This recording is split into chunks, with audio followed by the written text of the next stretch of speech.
Oh, shit. I can't start off like that.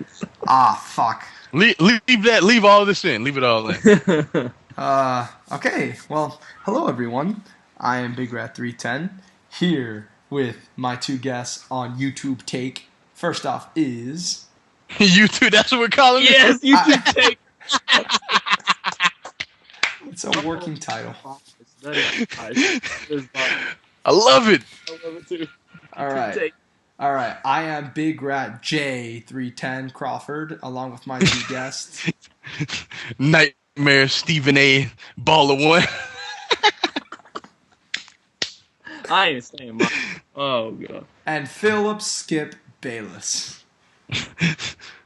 Bringing the extreme opinions to you one day at a time. That's now, what I'll do. Basically, so you all know, we're trying to institute this new little show here. Football season's coming up, both college and professional, and it's here, man. It's not coming up. It's here. Yeah, it's here because there's a lot of interesting things in the world of sports right now, and all of us have a lot of passions besides pro wrestling.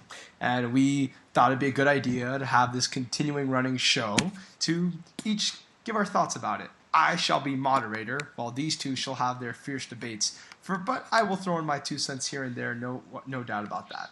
But I think in order to kick this thing off, we should kick it off with apparently one of the more controversial divisions in football, even though I don't think it really should be, but hey, it really has been a big topic of discussion, the NFC South. So, Stephen A. Balla, please give your opinions on the NFC South first. This division is wide open. I believe that it wouldn't have been had Sean Payton been on the sideline for the New Orleans Saints, because it's obvious that he called everything that happened on the field was his will. Where anyone was, anything that happened was his will. They are on their replacement, their interim head coach. Yeah, the defense is horrible. I mean, it's absolutely terrible. Robert Griffin III, who I love to death, looked like Peyton Manning against this defense. You know what I mean? The Panthers are a very talented young team, but they have problems on their defense too. Every team in this division has its share of problems. It looks like the best team in this division is the Falcons, but we can't really trust them, obviously, because of what they do every year. So I'm just saying, anyone can win this division. I believe that it would not shock me if the Panthers finish first and the Saints finish last, or the Buccaneers finish first and the Saints. It wouldn't surprise me, because I feel like all these teams are not that much better than the other. I'm done, unless he says something crazy. Oh, well, that's my job. That's why I'm here, right? Okay, go Skip. Oh God, quit calling me that. Oh, anyways, all right. Well, as you know, people that I'm sure everybody's seen our war on Twitter about how I supposedly hate the Bucs and I supposedly hate the Panthers. Let me just go ahead and say right now, I don't hate either team. This has nothing to do with hate. This just has everything to do with how smart I am and how NFC South is what I think it is going to be. You're doing it. You're doing it already. Getting on my nerves already. You are. Go ahead. Just go. Let me talk, Steven. Let me talk. Let's use actual names here so we're not total TNA level. Oh, okay, that's true. Oh, yeah, that's true, yeah. That's true. TNA level. Wow. All right. Here's my thought. All right, prior to the season, I know a lot of people thought the Saints were gonna, with the coaching thing. Marquise already kind of touched on that. I personally I thought the talent was too well. I mean, their defense was bad last year. So why would it change this year? It wasn't one of the worst with the Packers and Patriots existing, but I thought the Saints were still going to come in and they were going to be able to win. I thought RG3 wouldn't be able to get the Redskins to get going as much as he ended up doing. I did not expect the Saints to go 0-2, and I didn't. Prior to this season, I did not see any way that this division was wide open. Do I think it's more wide open now? I don't know. That's very debatable. What I think people are overestimating is they think that the Panthers and the Bucs have legit shot at winning this division. And I'm going to just shut you up right now. The Panthers and the Bucs have zero. Quote me right now. Oh my God. 0 chance to win this division. Could they? Could they make the playoffs in a hard NFC? I can't say that. If you can, go ahead. But this team, but the Panthers. See, I got to cut you off. Right? No. Please hurry. Whenever go here, look, we'll establish a precedent. Whenever you say something so egregious, Markeem has the right to cut you off twice. And you do too. For now, I'll let you continue. But in the future, know that he has the right to. When he says "I want to cut you off," he is using one of his cutoffs, and you can do the same. So continue. Okay. That's fair. Go ahead. Let him go then. No. Go ahead. No, I want you to finish. I want to hear this bullshit. Okay. Go ahead. Okay. All right. While the Bucks have had arguably one of the best, if not the best, off seasons. I'm not arguing that. But we have a Bucks team that, first of all, is only in the conversation because they had one of the easiest schedules ever when they went 10-6 and made the playoffs. Let's be honest right now. Actually, they didn't make the playoffs, Phil. But go ahead. Yeah, they did. At 10-6, yes, they did. Did they? Yeah. Look that up. You're a moderator. Research will look it up. Research will look it up. Okay, all right. At 10-6, they made the playoffs. Anyways, what I'm saying is, despite that, the Bucks are young. They're up and coming. Their defense has proven a lot to me, and I'll be honest, I've backed off a little bit from the Bucks, but they can't win this division. The Bucks aren't going to go in and sweep the Falcons, which is what they will have to do to win the division. They're not going to. Yes, they. Why can't they? Hold on. I'm cutting you off now, Phil. I'm cutting you off. So the Falcons have turned into the San Francisco 49ers all of a sudden. They're all Matt Ryan, his inconsistent ass. Matt Ryan is now Aaron Rodgers all of a sudden, Phil. He's Peyton Manning. He's Tom Brady. Stop. Just stop, Phil. Let me explain something.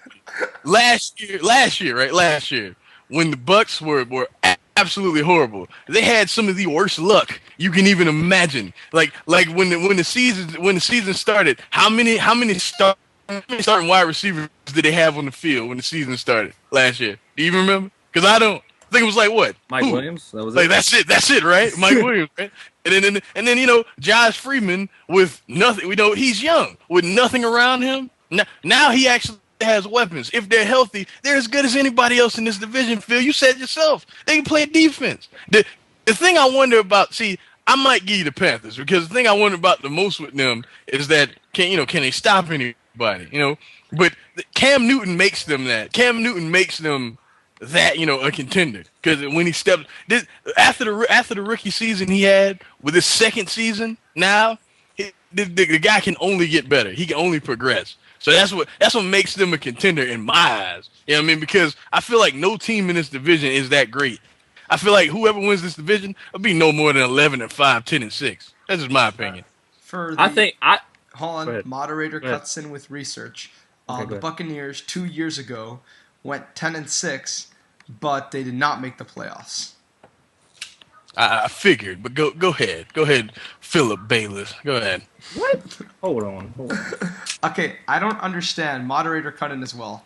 I don't understand with the improvements done in the offseason, with the confirmed victory over Carolina, with Carolina absolutely decimating New Orleans, but I won't do game-to-game comparison. It's not fair. With the tremendous progress they showed on the field, with the great stability and leadership that this team has, I don't understand why you say they have no chance. That's what boggles my mind. You could say you don't think they'll win. That's fine. I can understand. But to say they have no chance, I just don't understand.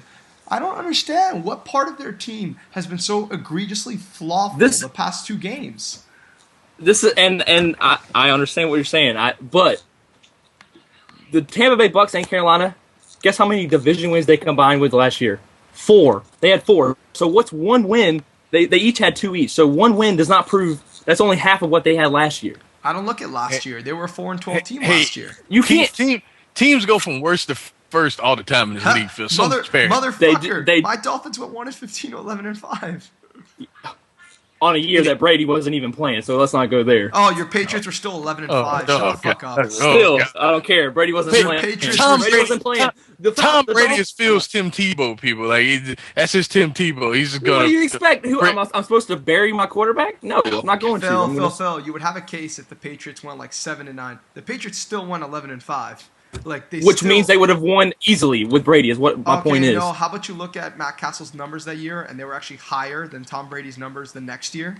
I don't know if you knew that, so I don't think that means that they would have done that much better with Brady. That doesn't. Look at our moderator. Look at our moderator. Throwing out the stats. Anyways, let's not. I don't want to get in that. That's for another day, right. Maybe never. The point. Let me get back to the division. Okay, this is the point. Okay, before the season, first of all, I'd even be even more imminent about what I'm saying, because no one. I don't care who you are. Neither one of you could say the Saints were going 0-2. None of you. None of you had the Saints going 0-2. No one listening to this had the Saints going 0-2. Well, I thought the division was still wide open. Right. I still didn't think that they were, going to be that great. I knew they would definitely take a step back, a few steps back. But to me, I think the Saints will. This is my reasoning why I think the Carolina Panthers and the Bucs are not. Maybe I should say aren't going to win the division. Maybe I'm going a little extreme with saying they have no chance, but they're not. I don't have them any chance getting it. To me, because they're going to have to win 11 games to win this division. I think the Falcons are a better team. Their defense proved that last Monday night against Peyton Manning Broncos. I know it's just 1 week, whatever. That's just proven some things. But what I'm saying is that you're going to have to win 11 games. I don't see the Saints being any worse than 10-6. So you have to win. Maybe. So kid, how's the weather out there? How's the weather? It's kind of nice. Oh, okay, all right, because this is not nice. What he's 10-6, really. No, they're already 0-2. They're already 0-2. 0-2, and all I'm saying is you'll come back. We'll come back. We will come back to this. With currently an 0-1 record against the division. And they lost one division game last year. What's your point? So you're saying you're saying it's more likely that the New Orleans Saints are going to sweep the Bucs, Falcons, and beat the Panthers again than the Buccaneers. No, I didn't say. No, you're putting words in my mouth now. I just said all of the drama that's been going on this year, they're going to finish stronger than they did last year. Words in my mouth already. But I'm just saying. I'm not saying they're going to sweep. Anyways, can I just finish my whole thoughts? You said they were going to go 10-6 when last year they won 11-5. So you're saying the loss of a head coach is the loss of one game? New Orleans went 13-3 last year, by the way. Really? Yeah. Are you sure? I'm staring right at it. Okay. So I should know. Okay. They went 13-3. My bad. It's the loss of 3 games. It's huge. It still emphasize my points. Okay, this is the whole thing. Okay, my whole thing is that I don't think the Saints are going to fall off that much, and that's what I said before the season. I said it in my previous video if you want to go check it out. Anybody watching this? But 13-3, I didn't think they were going to fall off very far off. I've got them making a wild card. I got Atlanta winning the division. That's why I don't think Carolina and Tampa. I think it has huge games. To be honest, I think Carolina and Tampa, if they want a shot at the division, would have to sweep Atlanta, and I don't see that happening. That's just my thoughts. I think Carolina and Tampa are young teams. Maybe next year they'll have a chance. I don't know. I just don't think this year they have any chance to win the division. I just don't. So I'm gonna get you on record, just like Stephen A. does the skip. Go ahead. Are you saying that Tampa Bay and Carolina this year, even with Carolina having a win over who you think? Don't you think the Saints will win the division? Right? I'm getting you on record. No. I had the Falcons. He says. Okay, let's just get you on record. You say the Panthers and Bucs have no chance to win the division. Confirm that with a yes. Outside of some random... Confirm that with a yes. And injuries. You can't count injuries either, because obviously... I won't count injuries. Healthy. If every major player is healthy. Say yes. Yes. I think the Saints will regroup, and I think they'll finish second, and then you'll have either Carolina... You also think this... Let's also get on the record. Saints will finish 10-6. I don't want to go on the record for 10-6, but then why say it? Because they could easily finish better, and I don't think they'll be any worse than 9-7 if you want me to put it on the record for that. Okay, all right, no. That's good enough. Okay. I'm actually going to type this up in a Word document. It's called Phil's record. But record. I make one for me too, because I know I'm gonna say some wild shit too. I think Panthers and Bucs have no chance to win, barring injury. Barring the obvious things, we don't have to put that. And Saints won't go worse than 9-7 and finish second, barring injury. All right. Now, a side topic that I wanted to bring up in coordination with this topic before we move on. There's been a great debate before the offseason that obviously, I mean, I've told some people that I'm not the biggest Matt Ryan fan. I've thought his 3 playoff losses were 3 of the most absolutely horrid, lackluster performances I've ever seen from a supposed star quarterback. And honestly, you can't trust that team at all. And there is a argument that if the Falcons don't win a playoff game this year, that they should get rid of the dude. I want to know how you guys feel about that. Markeem, go first. No, heck because, no. Because hold on. In this league, finding a quarterback of his caliber, this kind of like the Romo topic. How Cowboys fans want to get rid of the guy. I like to know who they're gonna find. Like, it's hard to find someone that will be able to consistently give you quality quarterback play in the league. You got teams. So look at the Browns. When have the Browns ever had a quarterback? So I know. No, just no. Yeah, I totally agree with Markeem on this. I don't. You can't get rid of him. That's like saying not anywhere close to saying this, but it's semi close if that makes any sense. But Peyton Manning, wouldn't get rid of him when he had his playoff. He could win when they could win the playoff. And again, I'm not promoting that the Falcons should cut Matt Ryan if they don't win a playoff game. But at least the names you mentioned, Peyton Manning, Tony Romo, at least those guys have won a playoff game before. Even if Tony Romo eventually. has only won one. Okay, so you're saying if Matt Ryan, but do I think Matt Ryan has to win this year? I don't think so. I don't think so. All right. He needs to prove himself, but I don't think to keep his job. Before we move on, I'll throw 2 more quarterbacks at you. Justin brought this up also on Twitter, and I actually agree with him a lot on these 2 guys who, if they don't make positive gains this year, maybe these 2 guys should be axed. Phillip Rivers, what do you guys think on that? Definitely, without question, I totally agree with that. So no playoff win, Phillip Rivers, or even no playoffs, Phillip Rivers. I don't agree with that. They need to think about getting, because it's bad. Like Phillip Rivers had his statistically worst year last year. Exactly. And if we don't see any improvement at all, and he don't make the playoffs, it's time to look somewhere else. That means that dude is degressing instead of progressing.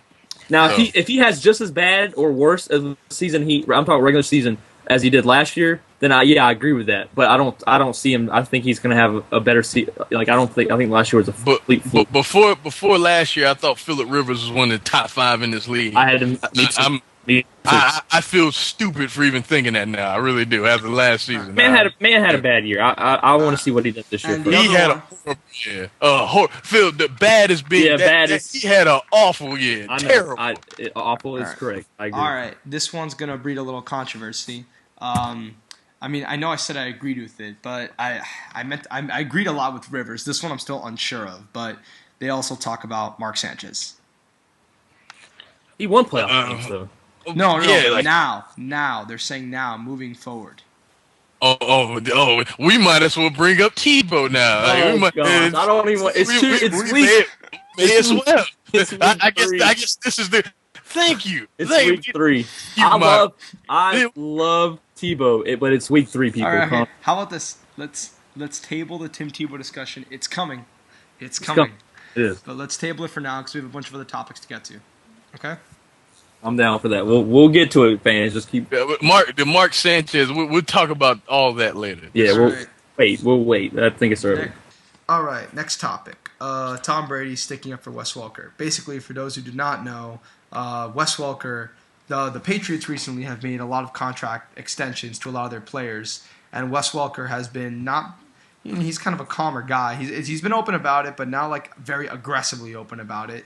As we've seen Maurice Jones-Drew or Darrelle Revis do in the past. And he basically is wondering about his position on the team. And then Tom Brady came out and basically said that he's a huge part of the offense. They need him. He's a big part of what they do day to day, and he doesn't understand this. So, Phil, you go first. Okay. First of all, everybody knows the Patriot way. They know whether you agree with it, whether you hate it. It's not no Patriot that's smart is going to come out and say anything regarding organizational decisions, regarding team decisions in the media. Period. Not happening. But with that said, everyone's saying, Brady's not saying the biggest argument about this is Brady's not sticking up for his man Wes Welker, who 100+ catches. I mean, the man's a beast. I'm a Patriots fan. Most of you guys know this. Welker needs to stay on his team. I want him more than anything. But as far as Brady having to come out in front of the media and say, "Look, I want this guy to get a contract," blah blah blah, I don't think he necessarily has to do that. I think now, do I think he needs to go to bat for Wes Welker in the in the privacy of the offices and stuff like that? Yeah, I think he should be in there saying, "Look, we need to work this guy's out. Let's work this out. Let's get this out of the way. Let it not distract us," and several things like that. But I don't think that he necessarily needs to come out in the media. I think that's blown out of proportion, and it can also hurt things that you don't necessarily think it would hurt right off the bat.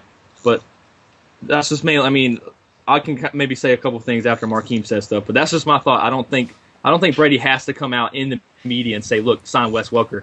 And another thing before Markeem goes at it, I just want to say I don't think Welker is asking. I don't know what Welker's asking for. I haven't heard numbers. I've heard several different things, but not a definite number. And but Welker, if Welker wants number one wide receiver money, he's not going to get that in New England. That's just how that things work. As much as I hate that at times, it's just he's not going to get number one receiver money in New England. So if that's what he's asking for, I think it might be a year's issue. That's what I'm hearing. But anyways, Markeem, you can go ahead and go. I respect your opinion, Phil, and I respect you. I really respect your position because you are a big Patriots fan, and I will admit I wouldn't call myself a Patriots hater. I'm definitely not a Patriots fan. Patriots skeptic, I guess. Yeah, that'd be a better way of putting it. But to quote the great Stephen A. Smith for a second, Tom Brady is big time. Like 3 Super Bowl titles, league MVP. Am I correct? Doesn't he have a league MVP? Yeah, he does. A league MVP. Definite Hall of Famer. But I think in terms of he has the reputation that guys like Troy Aikman and Donovan McNabb, where they were so pro organization that it kind of came off as them being, I'll be honest, soft, cowards per se. It's like this man is Tom Brady's primary receiver, and I know that in respect to what Phil said, you don't go on TV, you don't downplay the Patriots organization because that's your bosses. They sign the checks. The Kraft family, they sign your checks. Bill Belichick's your boss. But I feel like that he should be talking up his guy. He should be like, every chance he get, Welker's big time, and whenever he's out on the field, he's a game changer. Like he needs to be talking him up like he's trying to sell a car. I mean, because this guy, like Tom Brady, is what, second highest paid quarterback in the league? Drew Brees is the highest. No, Eli's the highest. Eli's the highest. Unless you should. No. I thought Drew Brees got the most guaranteed money. I know that. It was Eli before Drew Brees. You guys keep talking. I'll look it up. Yeah. I'm reasonably sure it's Drew Brees, but I know. I forgot about Drew. Tom Brady. Eli Manning was the richest quarterback in the NFL, but now it's Drew Brees. Then Right. Okay. Well, Tom Brady, top 5, whatever. Whatever. Yeah, just say. But he gets paid millions of dollars. He deserves every penny. But Wes Welker's trying to get paid too. And it doesn't look good with him being in such a limited role now when, this is his contract year. And he needs to be out in the field. Like he needs to be out there, catching balls. And if the Patriots decide to go another direction, fine. But who gives you the best chance to win right now at this moment? Obviously Wes Welker. He and then he's going up, like as good as he's been to this organization. I feel like Tom Brady and everyone involved should be looking out for this man in the highest way possible. 4 out of 5 years, this man has had 100 catches. The second on the team in yards. Without him and Randy Moss, they don't see that Super Bowl in 07. Without him last year, they don't see the Super Bowl. So I feel like I just feel like he is getting a raw deal at this moment, not from just Tom Brady, but from the organization as a whole.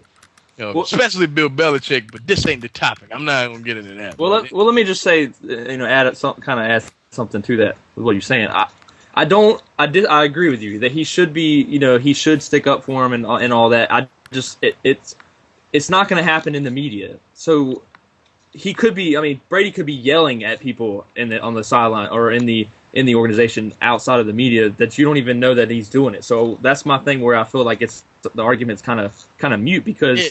But I feel like he should just you don't have to discredit the organization just talk up your guy. That's all I'm saying. They just talk up look at like. You don't think he don't talk him up though? Not enough, not nearly enough. Like he's like they ask him about, well, how do you feel about it? Well, it's whatever they want to do. I can't really control. Come on, Tom, just say that Wes Welker's one of our best players and. I love it when he's in the offense. Yeah, it's stuff like that. That's all you have to say. Well, it's whatever, whatever management wants to do, whatever Bill Bunt wants to do. I go out there, I throw the ball. Really, motherfucker? Really? That's what you? Yeah, we're not on TV, so I can cuss. Shit, fuck, ass, bitch. I can cuss. Okay. But I'm just saying, he should just do a better job of making his guys seem like he's important to him. He doesn't have to say anything about the Patriots organization. Just talk up Welker. And I think I would even agree with that. I agree. He needs to talk him up as much as he can. I do. I don't want to see him go. It even breaks my heart to even think about it. But I think the things that the Patriots has always felt. There's always a guy there that can replace you. Whether you agree with that, I don't agree with that. I don't think you can replace Welker. Edelman's good, but he's not Welker at all. Not even close. And you can't, any other guy that they've gotten rid of. I think our defense has never been the same since we, just gave the Raiders Richard Seymour, and stuff like that. It's just how the Patriots have worked. You live and die with it. It's just that's how they like to work. And I got no problem with that. Yeah, it's a business, Right, and that's how, and they feel like hey, we can do what we can, and I hope they can get a deal. I don't, like I said before, I don't know what Welker is. If it's a year thing, if it's a money thing, I don't know. That would probably paint a bigger picture to me as far as the contract situation. But as far as Brady, I do somewhat agree with you. I think he should talk him up as much. But as far as organization stuff, you can just cut that. Like the other example, same thing happened to Randy Moss. But we're not gonna get into that. We're not gonna do that now. But right. He has that reputation. But as far as I do want to say one thing. As far as the whole soft comment, I'm not happy about that. But I don't mean soft on the field. I know. Let's not get into that. I will say, like I told Phil during the break, the commercial break that you all didn't see. I think one of the reasons also may be that they think we have Tom Brady. Any receiver we put on that field, and Tom Brady will get production out of them. I guess they just feel. It's no surprise with what happened to Randy and what's happening to Wes. They just feel that the receivers are nowhere near. These guys aren't like Larry Fitzgerald or like Marcus Colston or Calvin Johnson. I guess they feel that their quarterback is so central to their team, and these guys are just secondary. And to add to that, another thing I think it might not be, and this was I think brought up in the actual real first take. I don't remember who said it, but the fact that Welker might not be being tuned out of the offense, but they may be trying not to exactly focus on one dude and trying to spread it out a little bit more, because they are running the ball a lot more than they already in 2 games. They've run the ball more than they did last year. As far as stats, so Big Rat, if he wants to look that, he can.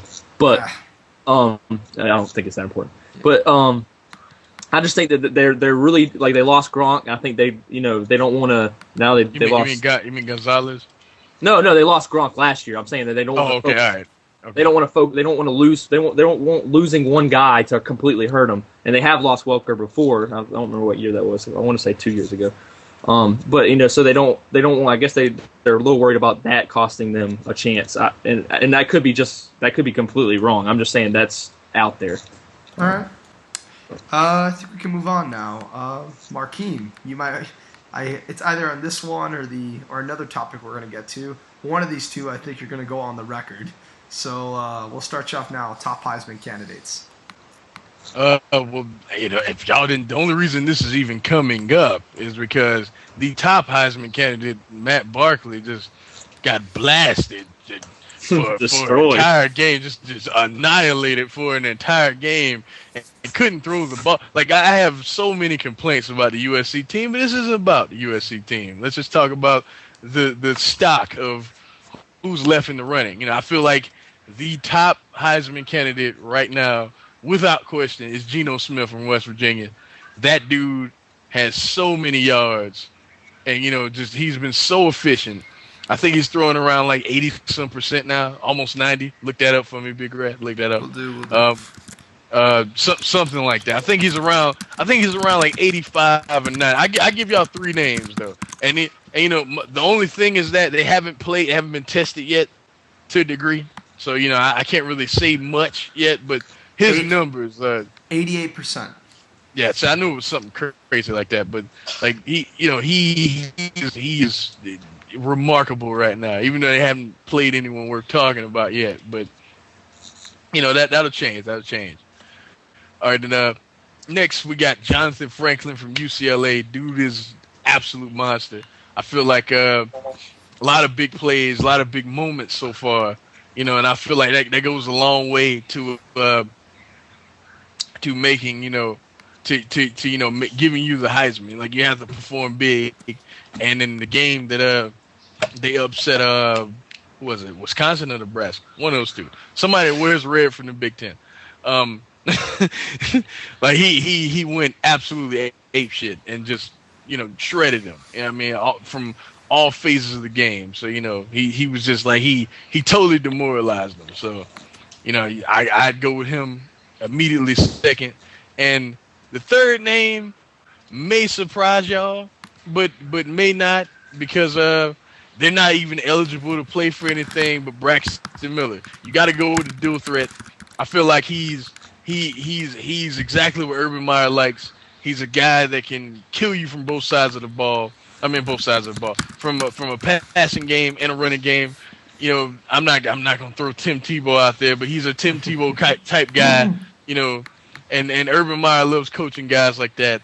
And, you know, if he continues to put up numbers, the thing is that them struggling against Cal did not help his case. But if he continues to put up numbers by the end of the season, you may see him in New York for the presentation. Those are my 3 right now. But if you ask me right now who I think will be there at the end, if they keep winning, Braxton Miller, to be honest with you. Yeah, those are my 3 names. Phil, anything you want to throw in here? I will go ahead and just go on record of saying that Markeem's going to know a lot more about college football than me. I don't claim to know more than him.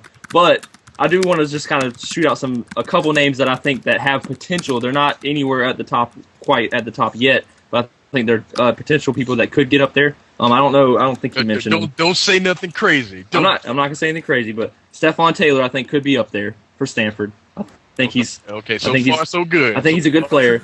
And then these next 2 guys, and well, one's crazy. I know he's never. This guy's never gonna win a Heisman. But anyways, and that's Marcus Lattimore. He's not gonna win a Heisman. It's not even gonna be in the top 5. But I say look out for him, because he could surprise some people and get up there. Well, can I add something to that? Yeah, go ahead. I won't say that he'll never win. The thing with him is that Spurrier just has to hand the ball to him more. Like, just have to, like stop all these gimmicks and just give that guy the ball. Like, you just turn around and hand him the ball, let him do special things, and there you go. You know, so I mean, and I expect him to do that a lot more. You know, he's coming back from a torn ACL. You know, so and they hadn't played anyone that really challenged them. You know. Until this weekend, and I don't even think they shouldn't challenge them that much. But I still think USC is going to lose. But South Carolina's going to lose. And the go ahead. No, you go ahead if you had anything to add to that. Yeah, you know, but I feel like, you know, starting around now, since conference play is in full effect now, I think y'all see a lot more Lattimore. We will be talking about him a lot more by the end of the season. And I think you have to. I mean, I think you have to, like you said, you have to hand him the ball. He's your playmaker. He's not even arguably, he's easily the best player on that team. And I think that you have to give him the ball. I don't know, man. Davian Clowney, man. I don't know. Oh, well, yeah. Well, I'm talking about. Maybe I should have said offense. Sorry.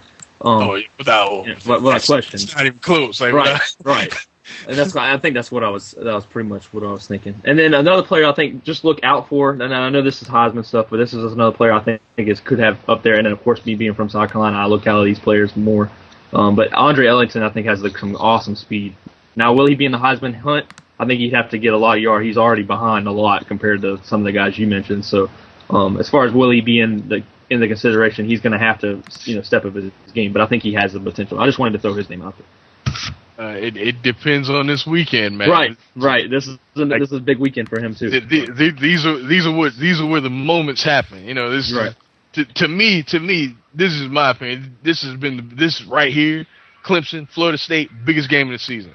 Biggest game of the season so far. Like of every game, biggest game of the season. I would agree too. I mean, this is just siding your ACC champion in my opinion. People are talking national title for Florida State, like not ACC title. People are talking national title, and I've seen this defense. They have a national title defense. They really do. I feel like next to Alabama is hands down the best defense in the country. Even though they hadn't played anybody, I know. But here's a stat I want to throw at you though. During the first two games of first three now? Yeah, 3. No team has gained more than 60 yards on a drive against this team. Now that is an interesting stat. I'm just saying, that is a national title defense right there. And I will say, even though they're Wake Forest, I think that the fact that they just completely creamed them is a statement in itself. It may just be Wake Forest, but the fact that they beat them. But I agree with you, Philip Bayless, because I agree because most of the time Wake plays them tough. Wake always gives Florida State a fight, and that was not the case this year. It was over in 5 minutes. It was ugly. And I feel like I wasn't like what they do this weekend will say a lot, and I wasn't sold on them, but I'm starting to jump on that bandwagon. They look insanely good. They just can't throw, but they just can't. There have been title teams that haven't been able to throw, but I really like what I see from them. But yeah, Ellington though, I don't know about Heisman, but he's definitely a playmaker, man. Like definitely. At any time, home run threat. So yeah. All right, and I'm back, guys. That was a very civilized, modernized discussion, and I think people will learn a lot from it. So that's good. All right, next topic. Biggest surprise and letdowns. I'll go both. I'll go in the NFL and in the NCAA. So in the NFL, we'll start off with the AFC to be specific. Phil, who's your biggest surprise? We'll do one by one. Biggest surprise, Phil. Biggest surprise in the AFC. You could also say no surprise if you want. I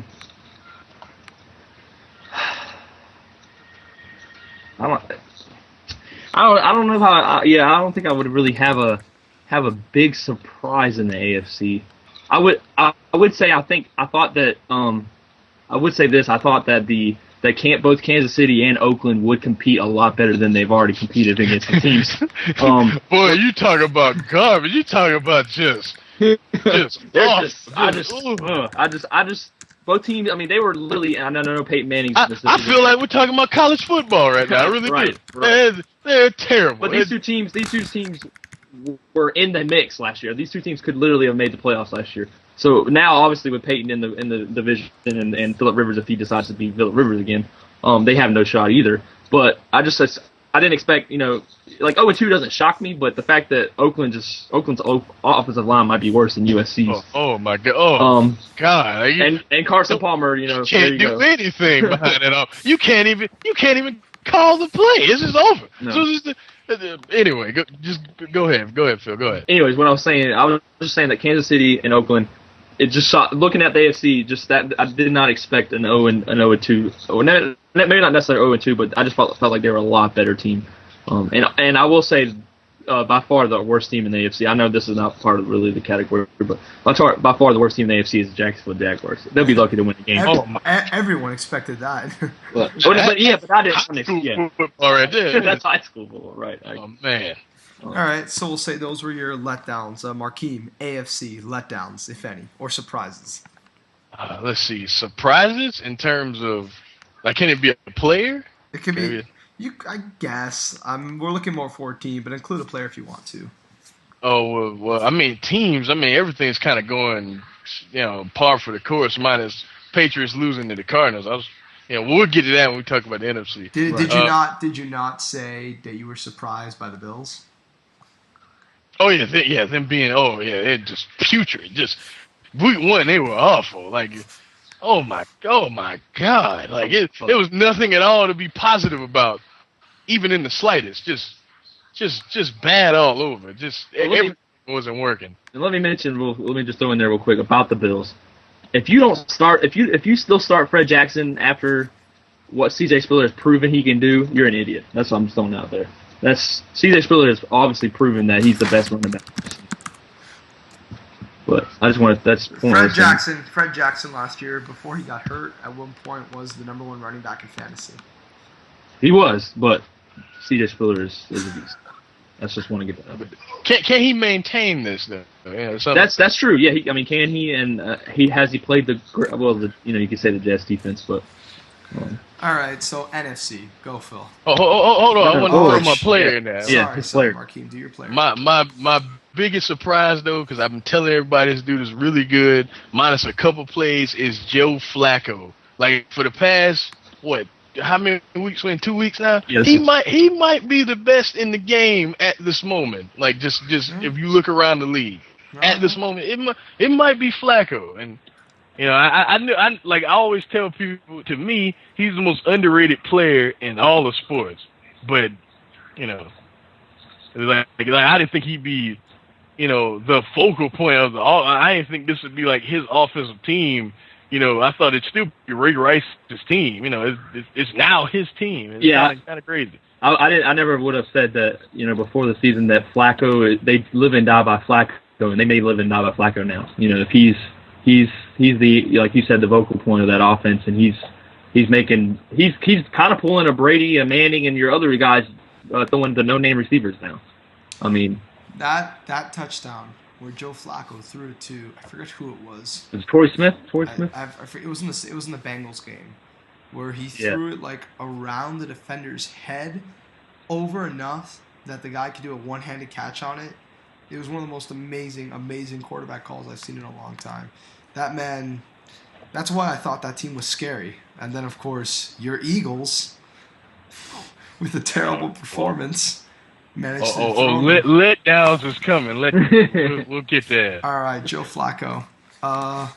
If I could throw my 2 cents in here, for 1 week, I can't really say I was that surprised by my Dolphins because I've been following this team very closely, and I've been predicting a 6-10 season from the start, whereas everyone's been predicting a 1-15, 2-14 suck for Barkley season.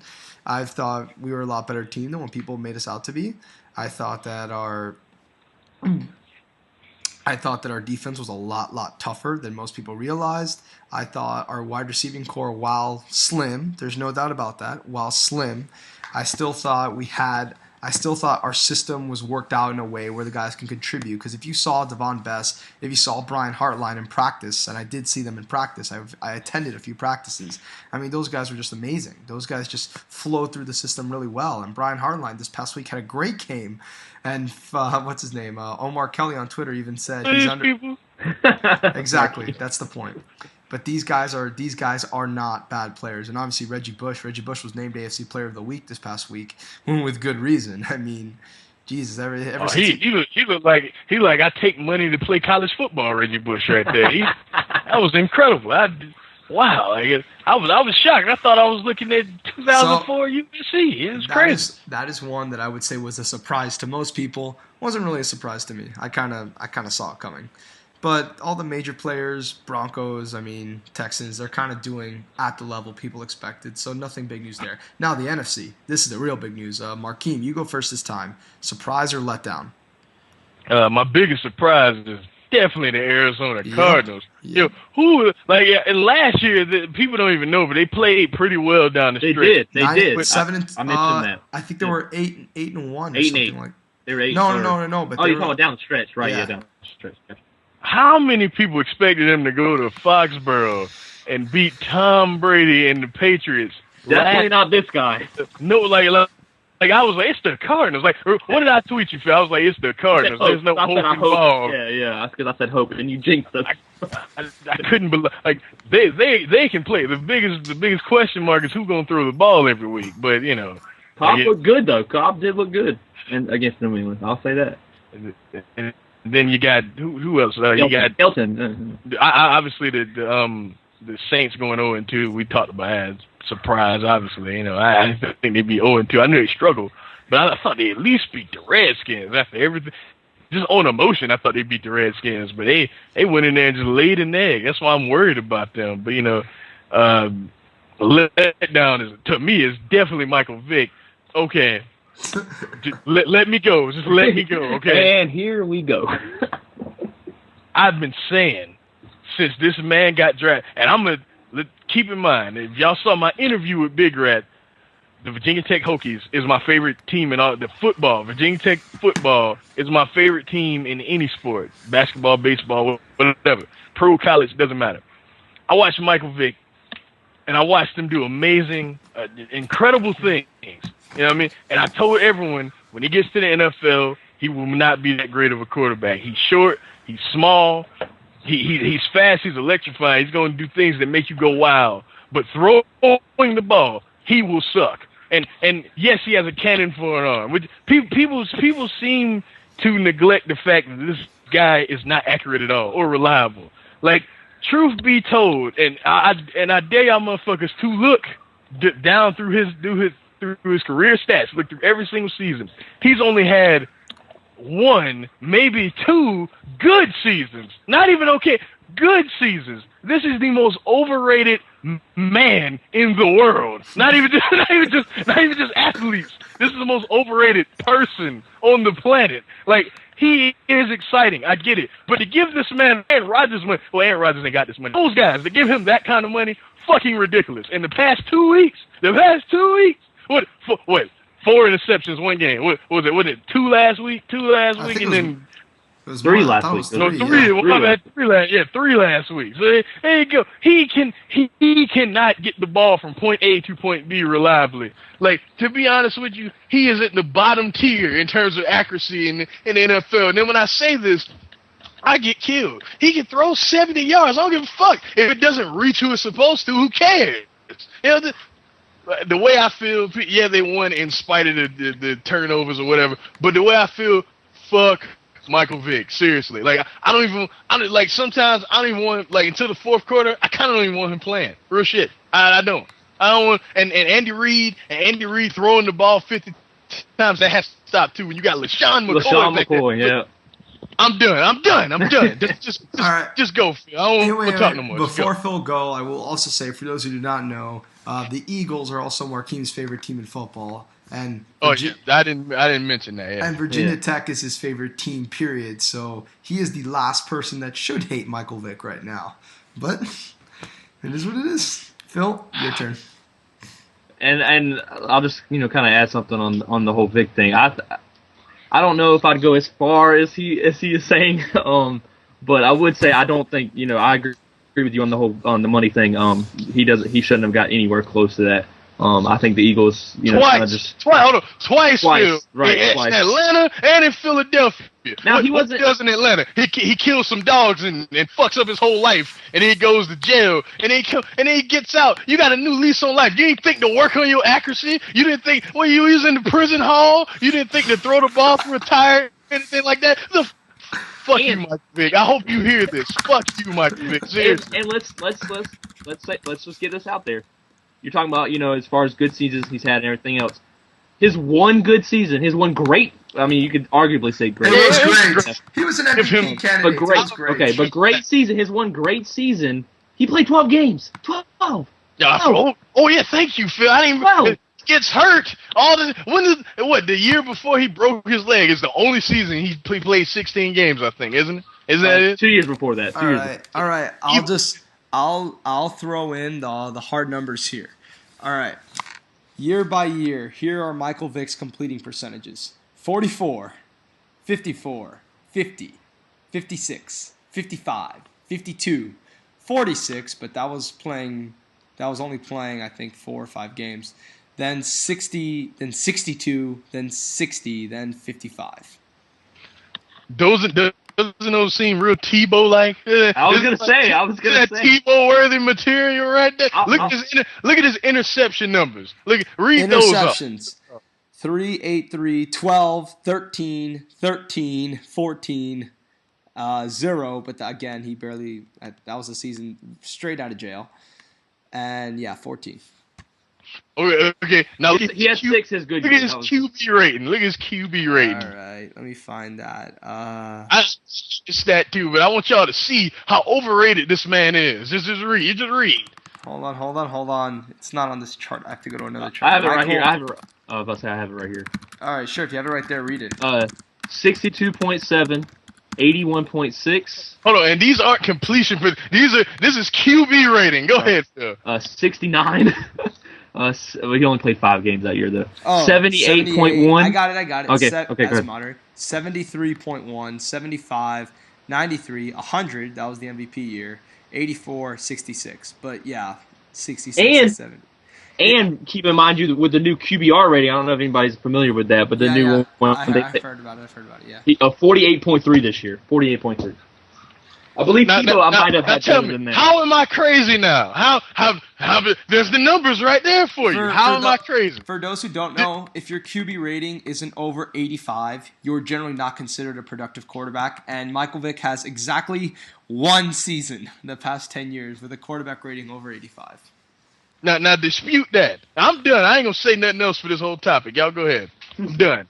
All right, we'll switch gears. We'll leave Vic in his prison with the dogs. No, that's not funny. I shouldn't joke about it. Phil. He paid his debts to society. I joke about that, but it's true. Phil, most surprising or letdown in the NFC. Don't mention the Saints. Okay. Yeah, well, I think the Saints are. I do want to mention the Saints a little bit because I do think 0-2.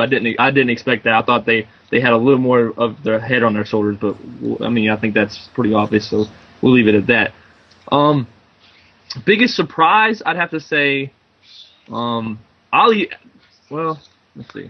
Let's go with, I'll probably have to say biggest letdown, right? All right, I'll have to say the biggest letdown. This is the year that you make it, this team, this is the particular team I'm talking about, made a statement, week 1, actually the first NFL game of the season, You have a chance to shut fans up, to say this is finally the year you're going to do something, and what do? You go home. You go next week to lose to the freaking Seahawks, where you get destroyed. Dallas Cowboys are the same Dallas Cowboys they've always been, where 1 week we're going to play, next week we're going to stay home, and that is ridiculous because the talent they have on that team. To be honest, they're almost at a point, clean the whole team, just send them home, go send them somewhere because it's obvious that they don't want to play to win the game every week because it's and I'm not taking anything from Seattle. I've been on record saying the NFC West is not pushovers, and it's proven it even more for this year now. This year with Seattle, Arizona, San Francisco, you'd be an idiot if you said that. Right, and I even think St. Louis isn't. They lost a lot of players last year. Don't think that I think they're going to be any bit of a threat, but I'm just saying the NFC West is not a pushover anymore. They're not what they were, several years ago. But as far as the biggest letdown, it has to be. And I guess letdown. I don't care. I don't really care that Dallas lost. But I mean, as far as letdown, Dallas, you beat the Giants. You beat the Super Bowl champion New York Giants, and then you go in and you lose. You didn't just lose. You got destroyed. Sad, Dallas. It's sad. First time since 1998 that the Super Bowl defending team lost in Week 1, and that year was when the Dolphins beat the Broncos after Elway retired. So that year that doesn't even count. Right. Biggest surprise. That was the biggest letdown. I don't really have. I guess I mean, Arizona 2-0. I mean, I didn't expect them to beat the Patriots, and the fact that it was in New England really hurts me. But I don't even want to go cry about that. But I don't think that's I wouldn't say crazy surprise or as far as big surprise. As far as Washington beating Saints was huge. I'll say that. As far as I guess that would probably be, to me, I just did not think first game. That's a lot, and then to lose. The Saints were undefeated last year at home. And to lose to Washington, rookie quarterback, RG3 greatness all added up, but you still lose. That's asking. I mean, that was a shocker. I guess you could say that was a letdown. But throwing my 2 cents in very quickly, I think one of the biggest letdowns that doesn't get a lot of pub is the Lions. Believe it or not, the Lions, I think, before the season, when a lot of people were doing their picks and analysis and such, I had a lot of people telling me that they thought the Lions would maybe this year contend Green Bay and Chicago for that division spot, or maybe pull off a wild card. But they didn't look very good in their win over St. Louis. It was a very rugged win. Matt Stafford was off as all fucking hell. That was one of the worst games of his career. And then last week, they played the Niners, and granted, they are the Niners. They are the best team in football right now, arguably. But again, they didn't look like the playoff quality caliber team that everyone expected of them this year. And they're not terrible. They're not terrible at all, actually. But I just don't. I had a lot of high hopes for them, and after seeing those 2 games, I don't know. I'm just gonna sit back a little bit. I'm not too sure about all the nice things I was saying about them before the season, but that's just me. Anyways, I think I'll add something in as far as the Lions. I think they one of their Stafford is playing some awful stuff early, and I think that's what is the reason why the Rams game was the way it was anyway. But and I don't think the Rams are a complete pushover, but that's the game they have to win if they want to contend. I did before the season had the Lions third in the division, and it's very well looking like that right now. But I think the Lions they're gonna be up there. They're still gonna be in the talks. I think they're just struggling. They played a great Niners team, and they weren't really out of it for most of the game. The Niners had a lead, and you really didn't think they were gonna blow it, but it was I think it was like an 8-point game or 8 or 7-point game for a while. So I don't think the Lions I wouldn't write off on them. And I'm not saying that's what you're saying, but I'm just saying. Originally, I picked them to go to the playoffs, and after seeing those 2 games, I'm not sure. I just gotta sit back on that one a little bit. Not too sure. I will say that you know what? It made me think of my biggest letdown. My team that I have, if you watch my preseason picks, the team that I have in the Super Bowl is not showing Super Bowl quality team right now, and that is the Chicago Bears. That's probably my biggest letdown now that I think of that game by Jay Cutler. Jesus. You have to go out there and destroy the Colts, and you throw a pick 6 against the Colts? Like, really? So I throw the Bears in there as far as stuff, too, but I don't want to go on. I have the Bears in the NFC Championship game, too, so that Jay Cutler performance, I don't know. I wasn't happy with that. They're gonna have to step up, which his offensive line isn't the greatest either, but, you gotta find a way to overcome it. His performance was absolutely ridiculous. He was forgetting simple mechanics of a quarterback. That's about it. Right. All right, let's move on. Overrated SEC conference. Okay, Marquine. We'll release you to the Hounds again. Well, I can talk again. Okay. Yeah, there you go. Michael Vick just pissed me. But anyway, the SEC is the most dominant conference in the country. You're not about to hear me say that. Okay, I'm not Skip Bayless. I'm not crazy. Obviously, I'm not gonna say anything that ludicrous. How many straight national titles? 6 now? Six straight national titles. Last year they had 2 teams that we're not going to get into that because I think they actually made the right decision. But still, they had 2 teams from the same conference playing for the national title. Dominant conference. I just feel like it is very top heavy. Every year they have 1 or 2 great teams, and then the rest of the conference gets elevated. In the polls and by different people's minds and shit like that, because of the top heaviness of the conference. The thing is, the middle and the bottom of the SEC is always very, very normal. Like it's not like this year preseason. There was Alabama, LSU, Georgia, South Carolina, Arkansas, all were in the top 10. That's 5 SEC teams, all in the top 10. South Carolina went to the laughing stock.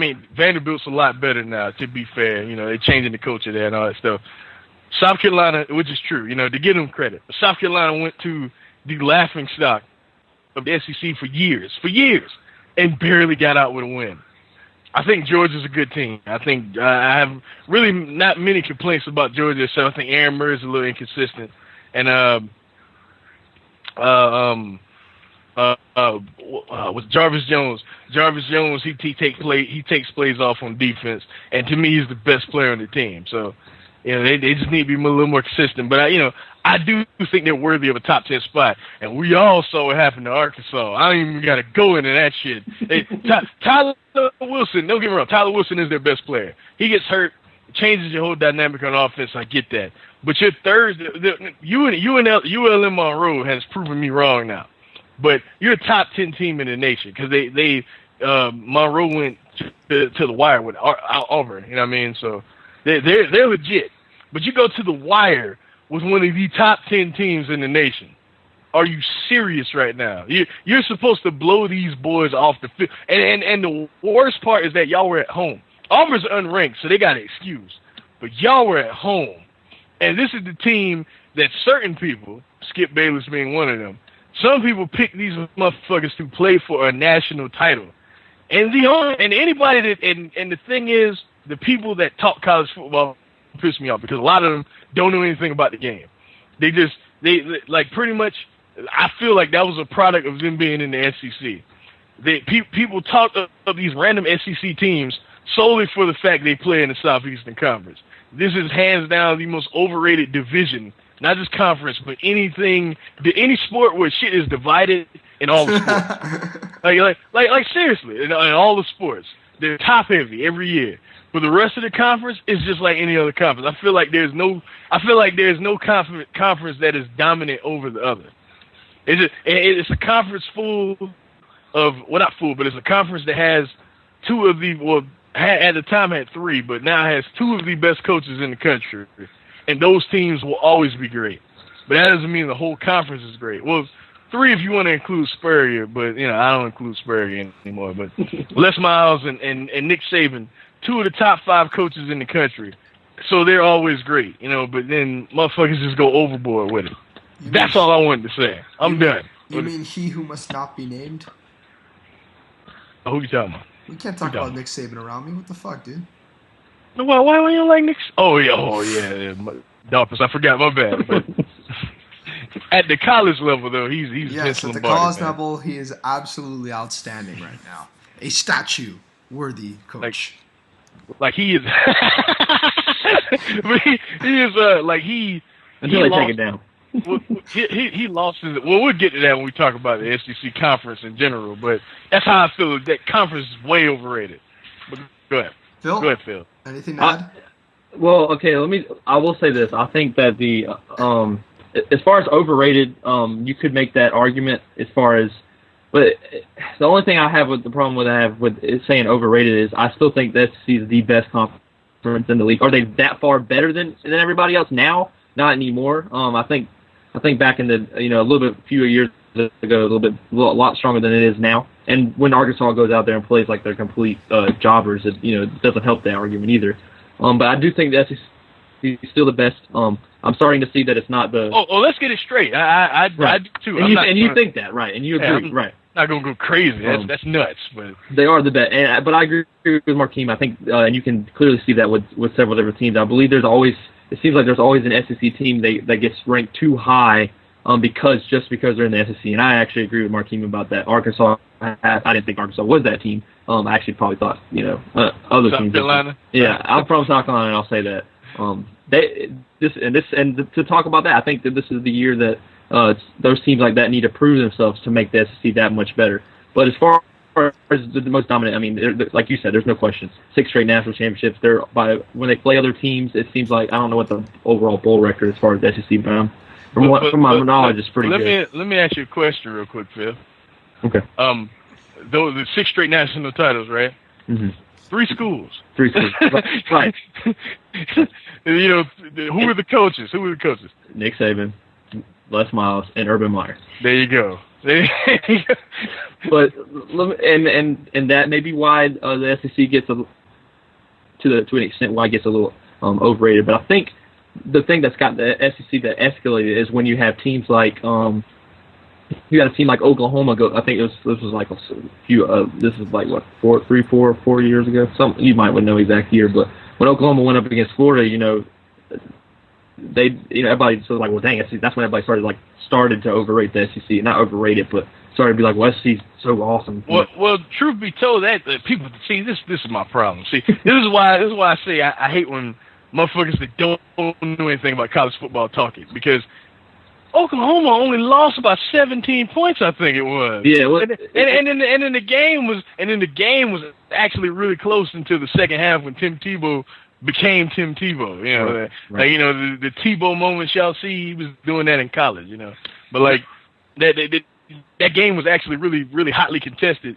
Sam Bradford went down with a shoulder injury, and then Tim Tebow came out. He came back in the game. He still was hurt, Right. and Tim Tebow came out in the second half and just exploded.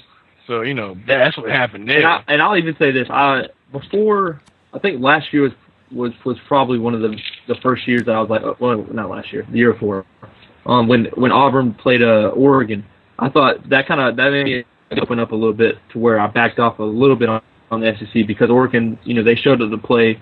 I thought they could hang. They didn't win, obviously, but I thought that they can hang with them, and it kind of gave me a little bit more, you know, view on the whole college, you know, as far as overall, you know, the Pac-10 at the time is what it was called, and now it's the Pac-12. And then, of course, now, you know, me and Markeem have talked, you know, as far as this last weekend, Stanford, USC. I think a lot of people, because of the SEC. Hold that up. We're going to talk about Okay, we're going to talk about that later. Okay, but like I said, I kind of mostly agree with what Markeem was saying. Okay. Now we'll go here. Hold on. Does the moderator have anything there? Do you have anything to say? Nick. I'm not gonna lie. I was playing an iPhone app in the middle of that. I heard everything though. Okay. Wow. You really are Jay Crawford. You know that. You really. I don't follow much college football outside of my Hurricanes, to be honest. I'm one of those team-centered fans when it comes to college football. I mean, I watch the national championship game every year, but I wouldn't be knowledgeable enough to contribute and to give part into this argument. Right. Just being honest. Would you rather me just good. blatantly talk when I don't know what I'm talking about, like a certain person I shall not mention? Oh, I'm sorry. I wasn't supposed to say that. Okay. Anyways. All I know is we're gonna go 4-12 this year. 4 and 8 this year. My prediction. All right. Next. Miami. Well, you know, I'll talk a little more about that. When I get to the ACC, I'll talk about it. My brother thought we were going 3-9 after the Kansas State game. We'll talk about that. All right. Best division and conferences, best to worst. All right, what we doing? NFL or? NFL's probably we'll start with easier the to get. NFL. We'll start with the NFL. Phil, you go first. Okay, all right. You want to go first, Phil? All right. Do we start? You want me to do AFC then NFC, or do you want to do all together? Okay, we'll do AFC each, then NFC each. Phil, you go first. Okay. I'm going to start with the worst division. The worst division in the AFC is I'm sorry, Big Rat. It's the AFC East. I would wholeheartedly agree with you.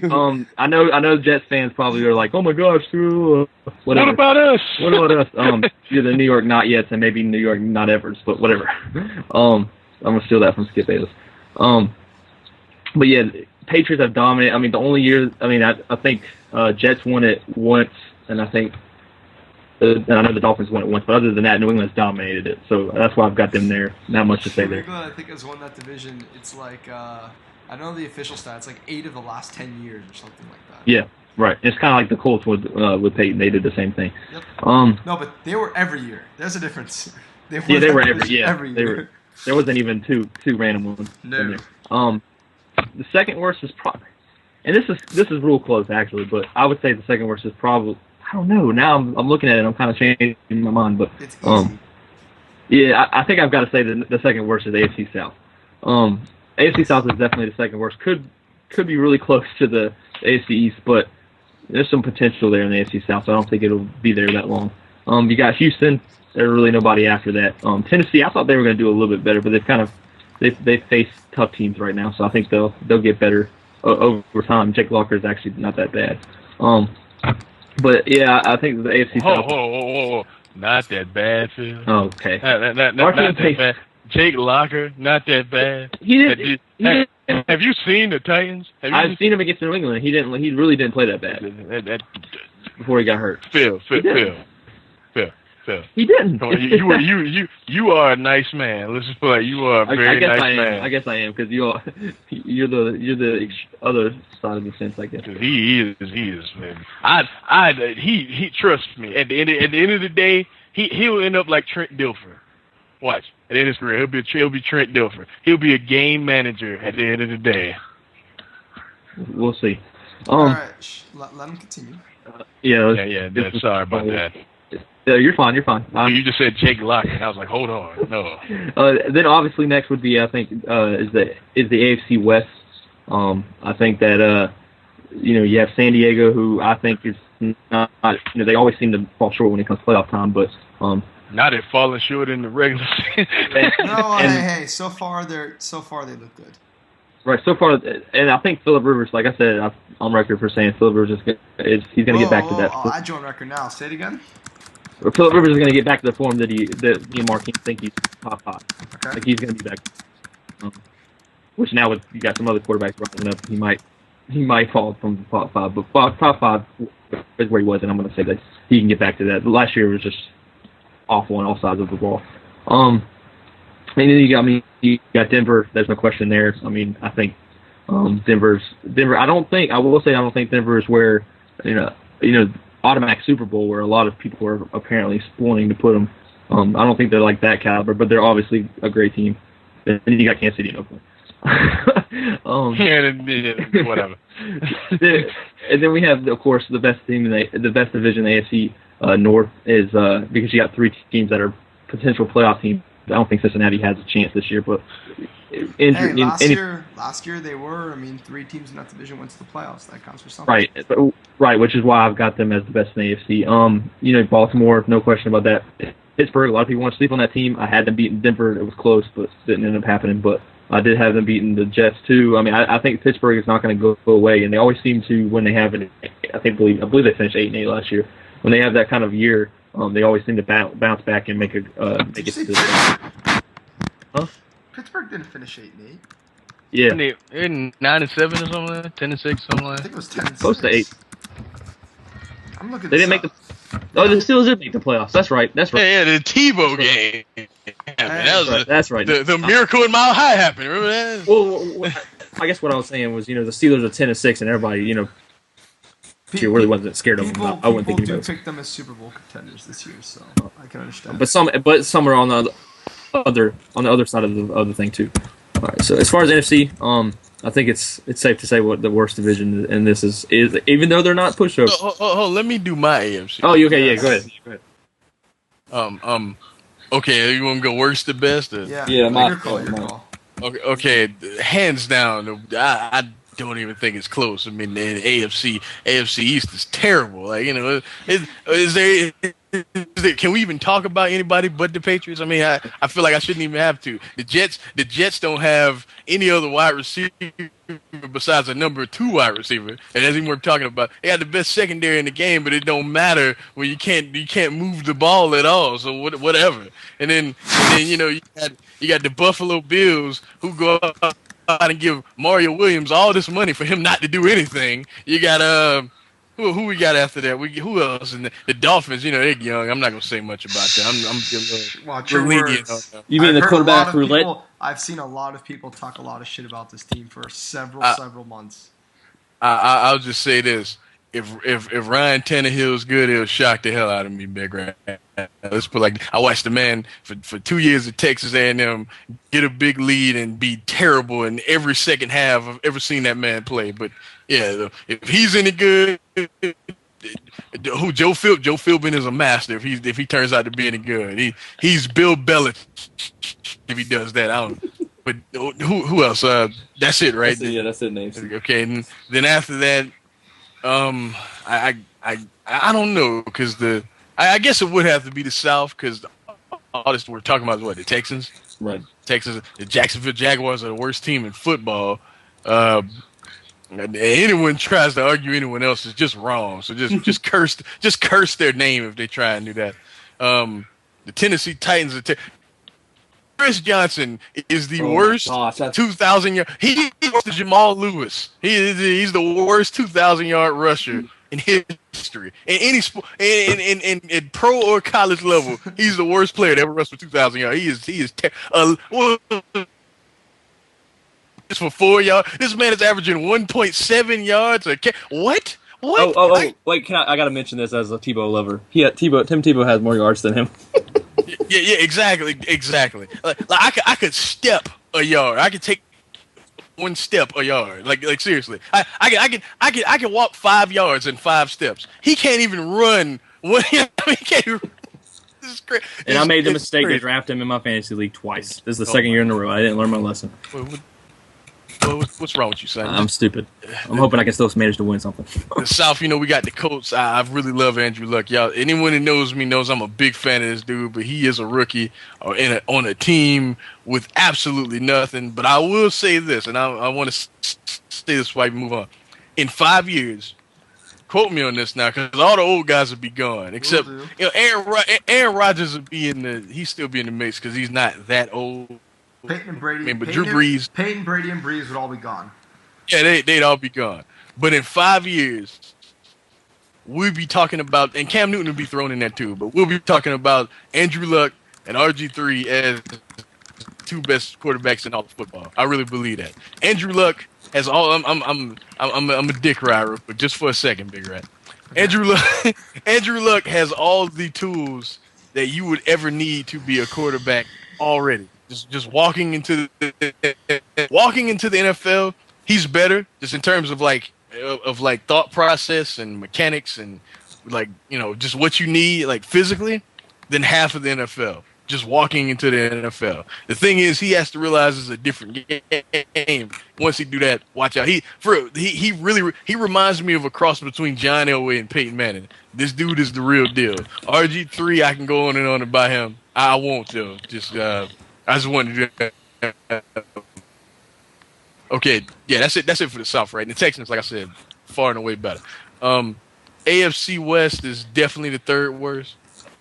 The Broncos, I think, are contenders for the Super Bowl, but I kind of agree with Phil. People are kind of like, oh, Peyton's here now. We'll talk about that for a little bit. But Peyton's here now. That's going to change everything. Because we had Tebow, and Peyton's way better than Tebow. Which I do think they'll be better. Yeah, I mean, but I don't know about Super Bowl. I think the Raiders aren't worth talking about. I think the Chiefs aren't worth talking about. Like I said, the Chargers look good so far, but Phillip Rivers was so bad last year, it just left a bad taste in my mouth. I don't know. I don't know if I can ever trust him again, to be honest with you. But okay, but the best division, hands down, might be the best in football. Might be the AFC North. The Ravens, I think, as I said, Joe Flacco. I was just talking him up. The Steelers, they're always around. Big Ben, for all you want to say about him, for all his shortcomings and faults, he seems to have the Eli Manning effect, where he turns into like a superhuman person in the fourth. Even the Browns per se, they have played well, minus Brandon Wheaton to be honest with you, in the first 2 weeks. So even they, it's something to be positive about. So I think Cincinnati, I do think they have a lot of time. I think AJ Green will be like one of the best in like a couple years, to be honest with you. But I don't know if they can do what they did again last year. But that's clearly the best division in the AFC. I shall go on record for saying two things. One, this is a moderator side note. I don't remember who said this. I think it was John Harbaugh, but he said that AJ Green is currently the best receiver in the NFL. No, I would disagree. Yeah, I heard that. That man is crazy. Yeah, I would disagree. Obviously, Calvin Johnson would probably want to throw something at him, but just putting it out there. And, Andre Johnson, Larry Fitzgerald would all just want to whoop his ass. But anyway, go ahead. I originally said that I agreed with Phil because I'm just so used to saying the AFC East is terrible, and it is. But I would put it ahead, after giving it some thought, I would put it ahead of the AFC South, because everyone in that division, and this is from someone who was a Titans fan last year, Titans, Colts, Jaguars. We just know like right away. These three teams haven't shown. Andrew Luck, obviously, I think I've been telling people for a long time. I think he's gonna make a lot of improvements with the team, but I don't think he's not. Like people say, he could be the next Peyton Manning, but he's not Peyton Manning right now. They can't go 9-7. He is not. they cannot go 9-7 with him on the roster automatically. But I do think they could pull off a 5-11, 6-10 year. But I do think the AFC East, as lackluster as the Dolphins, Jets, and Bills have been for the last few years, last 2 years to be specific, I do think that they show. And even though in those three teams combined, the casual fan will probably only be able to name one wide receiver, but I still feel you can get more productive quality out of them than the AFC South. But I agree with everything else. Yeah, and I think you make good points with that too. Yeah. All right, NFC Phil, worst to best. Okay, worst I think is obviously the NFC West. I think they're the worst division in the NFC. They're up. Some of their teams they have. Like I said, I don't think they're pushovers. I think a lot of people want to write off the NFC West.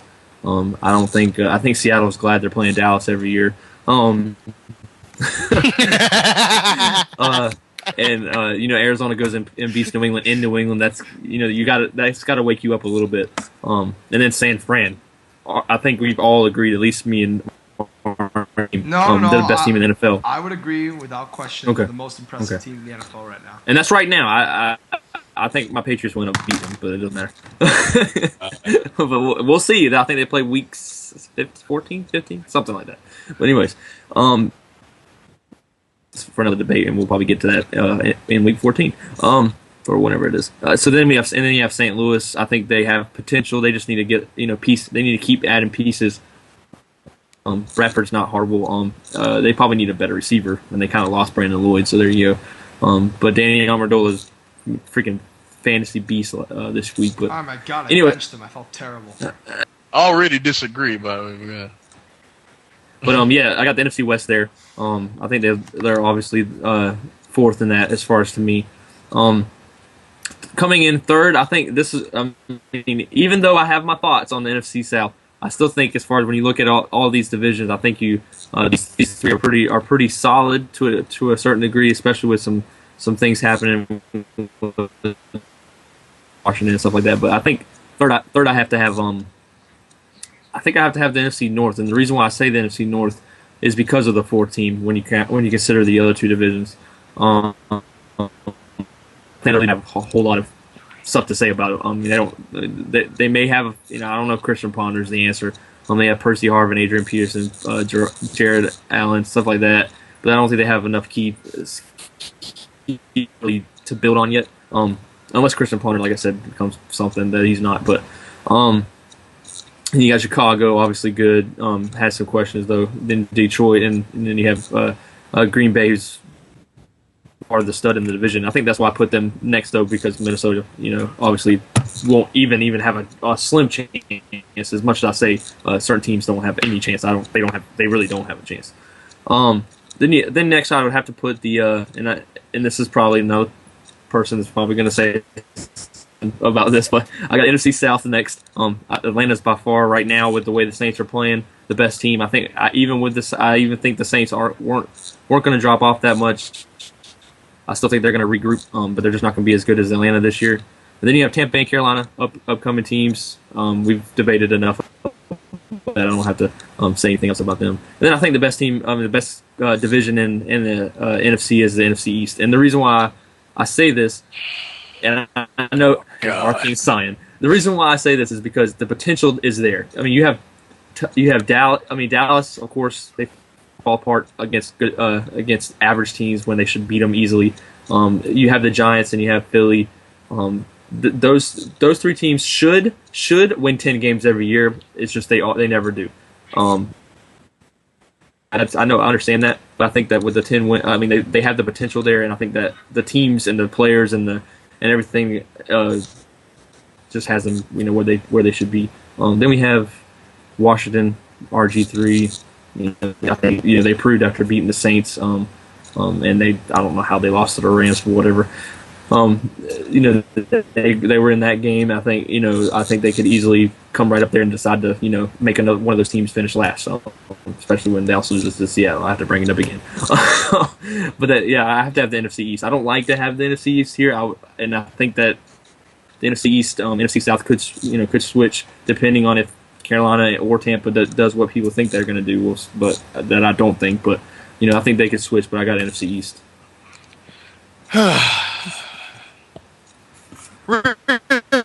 Really?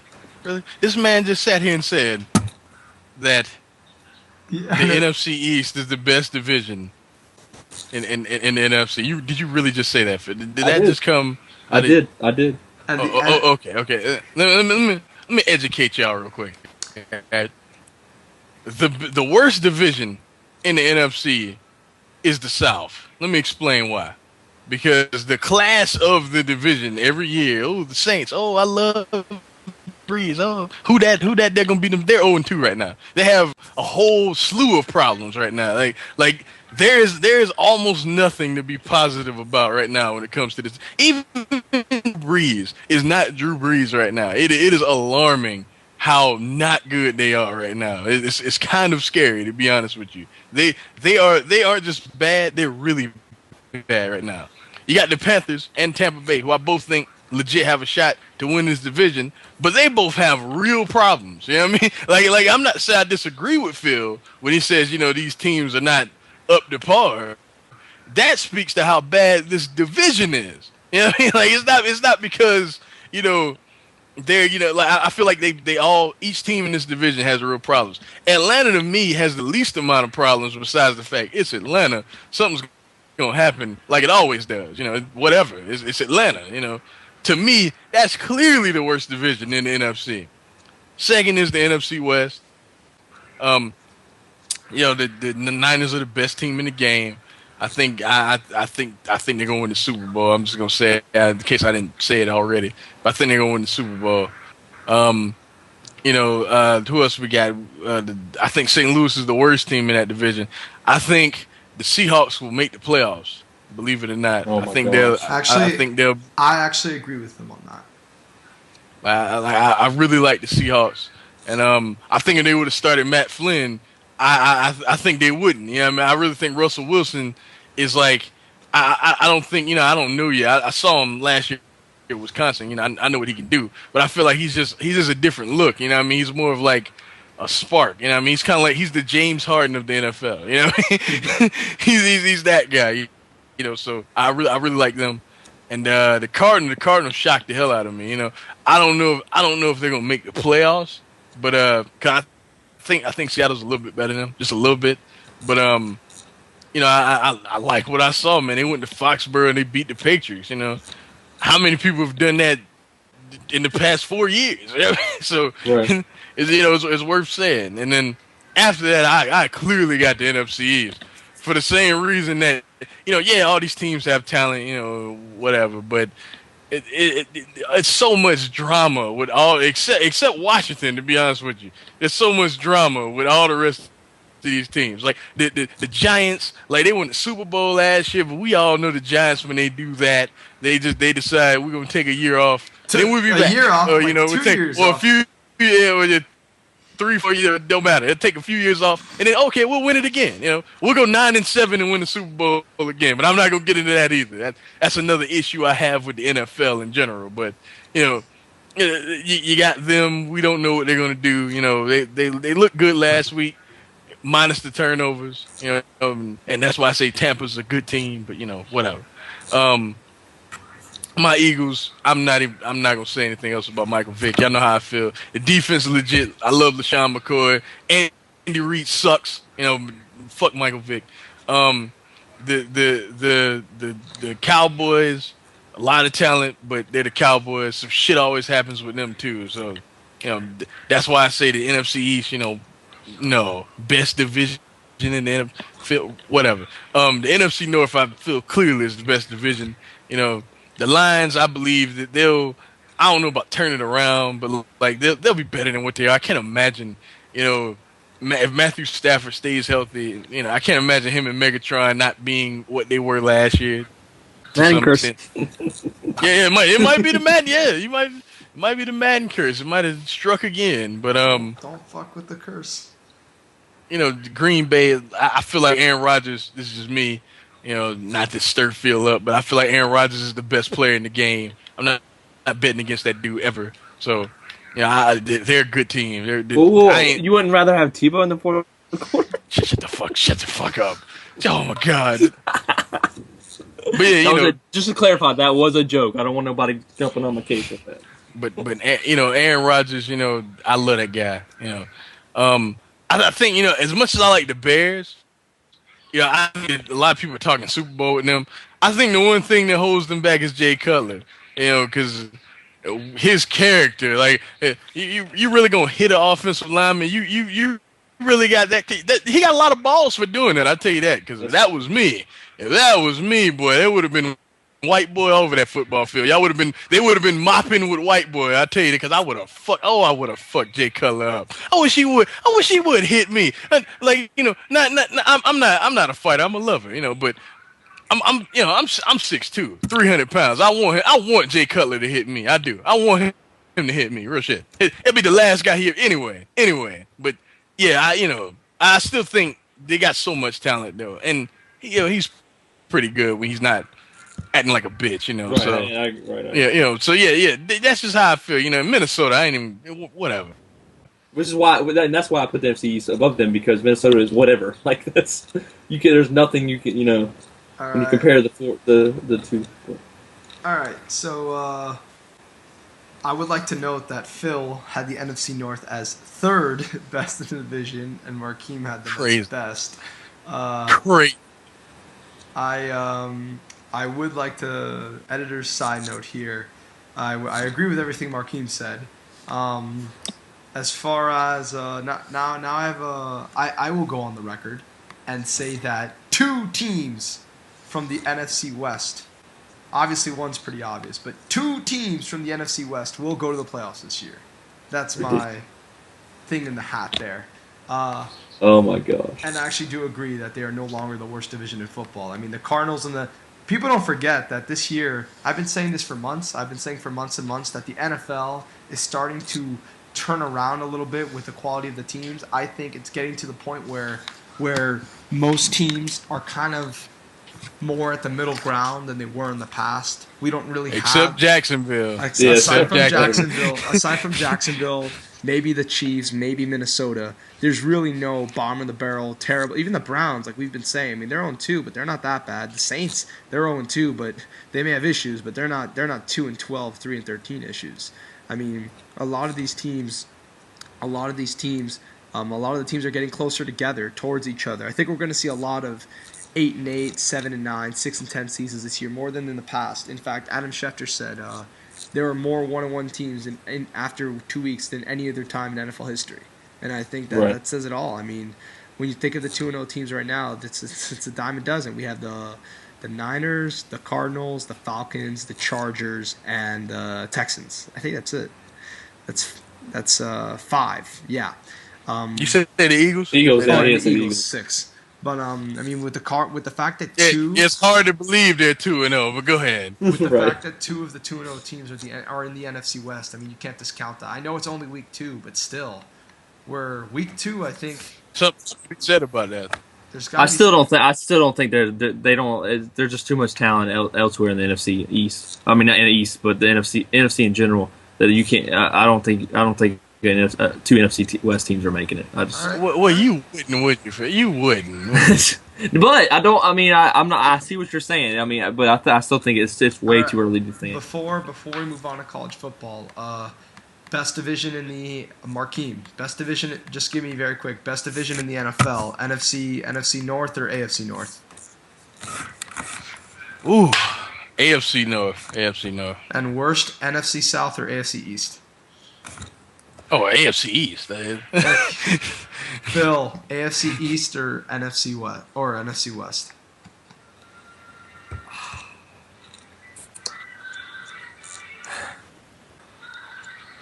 It's just the Patriots in the East. It's not hard, Phil. Yeah, but it's not hard. Listen, I'm not basing it just off of this year, though. I'm trying to, I'm thinking of what has, there's history. The Jets have done something. What do you think will happen this year?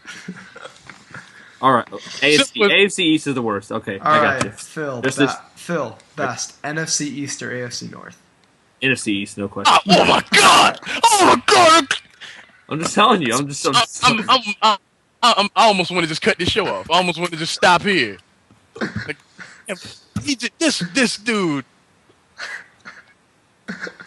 The NFC East will have more combined wins than the NFC North. I mean, the AFC North. Oh my god! Oh my god! Oh my god! Just like Phil, I can't believe. Phil, the winner of that division. Phil, the winner of that division every year is a 9-7 team. Thank you. The 9-7 team won the Super Bowl from that division last year. I understand that. I still think they're better than the AFC North. Okay. Let's just move on before. Let's just move on. Conferences, NCAA. Markeem, start us off. Best to obviously, worst. Best to worst or worst to best? Worst to best. Okay, the worst is clearly the Big East. There's no other answer. Like anybody says anything else, you really don't watch college football. Like you need to be shot. Simple as that. Like it's clearly the Big East is so bad. Even though Pittsburgh just beat my Virginia Tech Hokies, it don't matter. They're fucking horrible. They're fucking horrible. Is anybody even ranked in the Big? With Louisville, I think that's it. I think that like they're awful. Anyway, I would say second is definitely the Big Ten. The Big Ten's just down this year, man. Like, I think Ohio State's pretty good, but not that good. I'm not sold on Michigan. I think Denard Robinson is just he's too much of a like. Some weeks he'll be absolutely dynamic. I think he's going to be dynamic this week. A lot of people are not giving him much of a chance against Notre Dame. I think they're going to lose, but I don't think he'll be that bad, to be honest with you, because he just seems to own Notre Dame. And what position did you say on Twitter that Denard Robinson could play in the NFL? Oh, he's going to be a hell of a kick returner. And he's amazing. You see how he makes people miss it? He let's put it like this. I talk about Tim Tebow, but he makes Tim Tebow look like Dan Marino and Peyton Manning combined. Okay, that dude can't throw it at all. But yeah, they're second. And I'm a Michigan fan, and I'll even agree with that. Like, he's throwing the ball. He's terrible. But I think as a college player, though, he's pretty good. I think a lot of people like kind of for his lack of being able to throw. I think a lot of people kind of discredit him as just a college player per se. You know what I mean, as a college player, I think he's really good. To be honest with you. I just think he's not very reliable. Then after that, we got pretty much what Big Rat was saying about Michael Vick is how I feel about Denard Robinson. Let's put it like that. Big 12 to me is clearly the third worst. Like, and we're just talking about BCS automatic qualifiers. Texas and Oklahoma, and then to me, there's not really much work. Oh, and I forgot about West Virginia. They're Big 12 now. So is it still? Yeah, I would still say them. Texas. Oh, no. ACC, then Big 12. Yeah, because in the ACC, Clemson, Florida State. I thought Virginia Tech. I guess not. And let me talk about this now. I think Miami is better than what people think. I just think they had a bad performance against a team that a lot of people are like sleeping on. I just don't think I don't think Kansas State can play with the top of the Big 12. But I think that team is pretty good. You know what I mean? And Miami, for the past few years, they have not been good on the road at all. No. Big Rat know that. So, I just think they got caught on a very bad day. I think that team is better than people think. I think they'll go to a bowl this year. What are your thoughts on Duke? Duke's awful, man. It's Duke. I mean, what was that say? Duke football. Did he really just ask that? I meant Duke Johnson. Oh, okay. Okay. Oh, okay. All right. What is there to say? Okay. I mean, that's my response to that. What was there to say? Who's after that? I said Big 12 after that, and then the Pac-12, like right there. That's all the qualifiers, right? Pac-12. Yeah, okay. Then the Pac-12, because the reason why I say the Pac-12 is that USC, I think, still has the best athletes on offense, period, in the entire nation.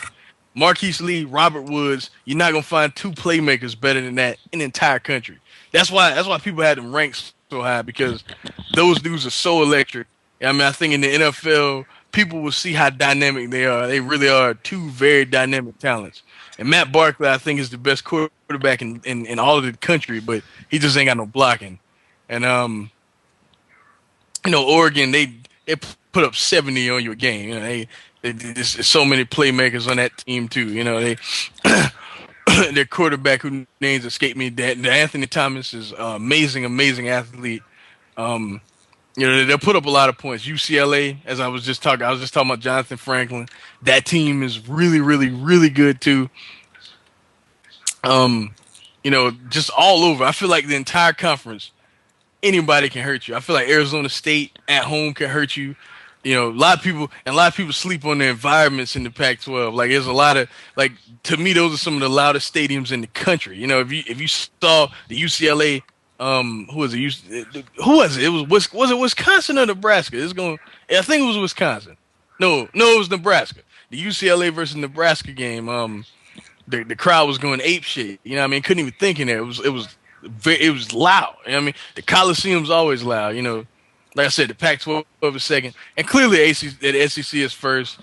Even if they just had LSU, Alabama, I think that's enough to be considered the best conference in all of college football. Because Alabama is, I think it's pretty much Alabama, a space, and then the rest of the country. Like, I did not know they were this good. Seriously, if they lose, I'd be shocked. Like if they lose, the Panthers are going to win the Super Bowl. I'd be like, seriously, barring injury, that team is even. I think even if someone gets hurt, like, that team is just that good. They are so great, seriously. But yeah, that's my roundup. Okay, Phil, anything to contribute? Mine's not much different than that. I think mainly the only thing I would even contribute with the fact that I think the SEC, and then I actually agree. I think Pac-12 is next. I think that's all I would say about that. And I'm learning more and more that the Pac-12 is more legit than I originally thought. Okay. I think from top to bottom though, the Pac-12 is get ready to kill me, people. Get ready. I'm talking about in terms of quality teams, of teams that are quality. I think they're better than the SEC. I was actually looking at him. I think I would actually I'm actually shocking myself. I think I would agree with that too. You have Oregon, Stanford, jump on me. USC, even UCLA, Arizona. Teams like that. When you have more questionable teams like on the SEC side, like, is Florida really that good? South Carolina, hold on, Georgia. Thomas. I gotta cut in right here. Okay. I just caught myself. Let me correct myself. Okay, I'm wrong about that because I forgot all about Florida and Tennessee, both really, really talented teams too. And then I'm not gonna front. South Carolina's obviously a top 25 team. I'm not gonna say no shit like that. Georgia, I think Georgia is a top 10 team. So no, never mind. I take that back. But Georgia's I think there are. Well, I mean, like, he's talking about, he's just saying, like, in terms of talent, but in general, like, I just feel like the SEC has I feel like Vanderbilt is not gonna win more than 5 games this year, and I like Vanderbilt. I just don't think they're gonna win more than 5 games this year. Kentucky, they're terrible. They lost to West Kentucky this weekend. Ole Miss ain't bad, but I feel like in the Pac-12, I can't think of any team that I would think is just bad. I can't think of anybody that's just not good. If y'all Washington State, those two, they both aren't very good. But that's about it. And continue. Well, the reason I was going to say one thing I was going to say, and I just remembered it by looking at the schedule. A lot of the things when it comes to SEC, they and if an SEC team can't, like, I'm just going to throw them out there, like South Carolina. Not that I think by any means they can do this, but they have their schedule. They have Missouri and Kentucky, but then after that they have number 5 Georgia, number 2 LSU, number 14 Florida. Then they play Tennessee. They got some, and then at the end of the year they close up against Clemson. That's a tough schedule, and you can't, if they were to go undefeated. Not saying they will. I don't think they can win those. Dear God, they won't. But if they did, I mean that's a lock. National championship, easy. They're going to the national championship. So that's why I think SEC. I just wanted to kind of throw that out there. I think the scheduling can be so tough that that's why if teams are able to get through some of these tough games and with only like a loss or no losses, I don't think there's South Carolina's probably getting two. They'd be lucky to get two actually. But hold on. What are those games again? All right, so they get like I said, slow. You have Missouri this weekend, and you said that Missouri. I really think Missouri has a chance to win, but they should. If they beat Missouri and then they beat Kentucky, which is that they definitely better beat them. Then they have number 5 Georgia at home. Then they go to LSU, which is number 2. Then they go. They're definitely losing that game, right? And then they go to Georgia's going to be tough as it is, but they did beat Georgia before. Number 14 Florida. They go in Florida. That's not an easy place. They're going to lose that game too. But go ahead. And then they play at home against Tennessee, and then of course at Clemson later in the year. They play Arkansas and Wofford, but that doesn't count. I don't know why they should beat Tennessee. And people think I'm real Carolina. So I know a little bit more about the Gamecocks than most. So is Phil, but I'm from Columbia. Okay, I've been to so many Gamecocks games. Like I may be going to the Georgia game. I'm not sure yet. But let me explain it to you like this. Every year they're expected to be this great team. Something bad always happens. I mean, it just happens that way. Well, to be honest, I could see them. The thing that they usually normally do is they get in the top 5 or top 6, and that's when they just can't handle that. Like I remember the year when Alabama was bringing back everyone from the team that won the title. Mark Ingram was back and Trent Richardson. And they beat them in Williams-Brice. I was actually there when it happened. And they beat them, and then they lose to Kentucky the very next week. That's South Carolina, exactly. That's just what they do. So and then they from week to week they don't perform like they should. And is that coaching? Is that just the luster of the program? I don't know, but right. And I think that's why, like I said, there's so many SEC teams like that they have that schedule that no other, and that's what my point was. Like no other conference has that schedule. I mean, the Pac-12 might be getting there, but as far as the SEC, that if you can run the table, you're in good shape.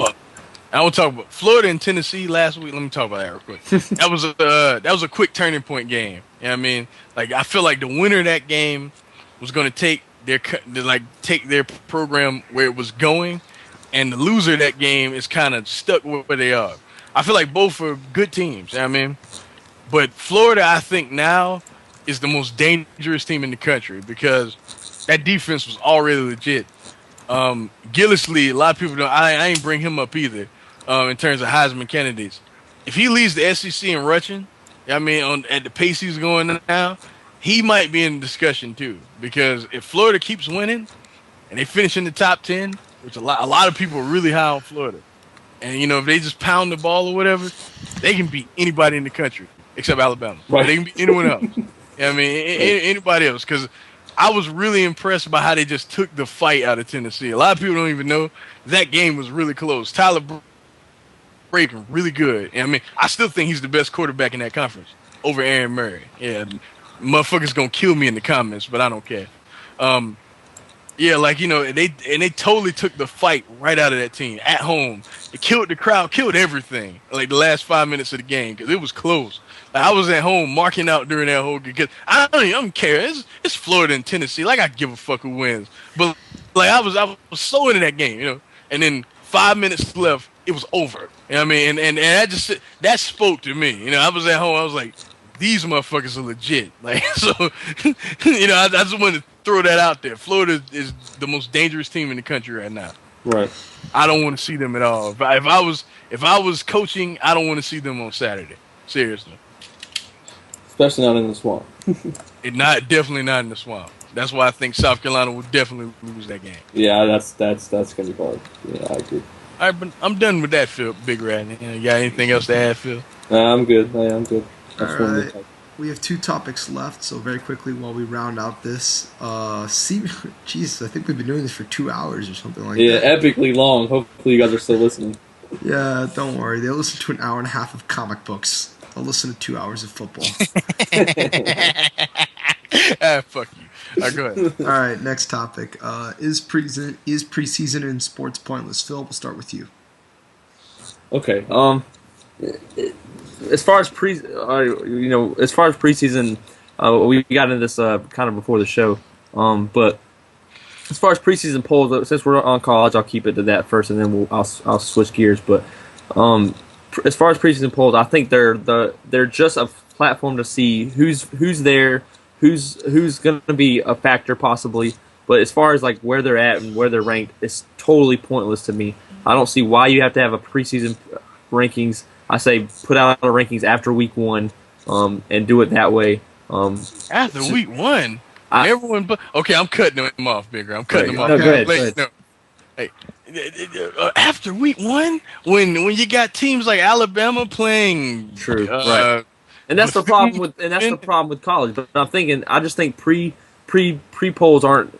I don't care about them until they start playing. Like the teams, those top teams are playing teams that you can even find out they're even worth being in that top. Okay. It's what I meant. I mean, obviously, yes. After week 1, it's really irrelevant. But I'm gonna let you finish your point because I got something big to say. But go ahead. But to start on week 3 and week 4, I feel like would be pointless too because I mean, why do you wait that long to say that? But as far as preseason sports in general, the scrimmage. A lot of college usually don't do it as much as pros, but you got pros that play preseason games. I don't think preseason games are meaningless. The scores don't matter. The actual outcome doesn't matter.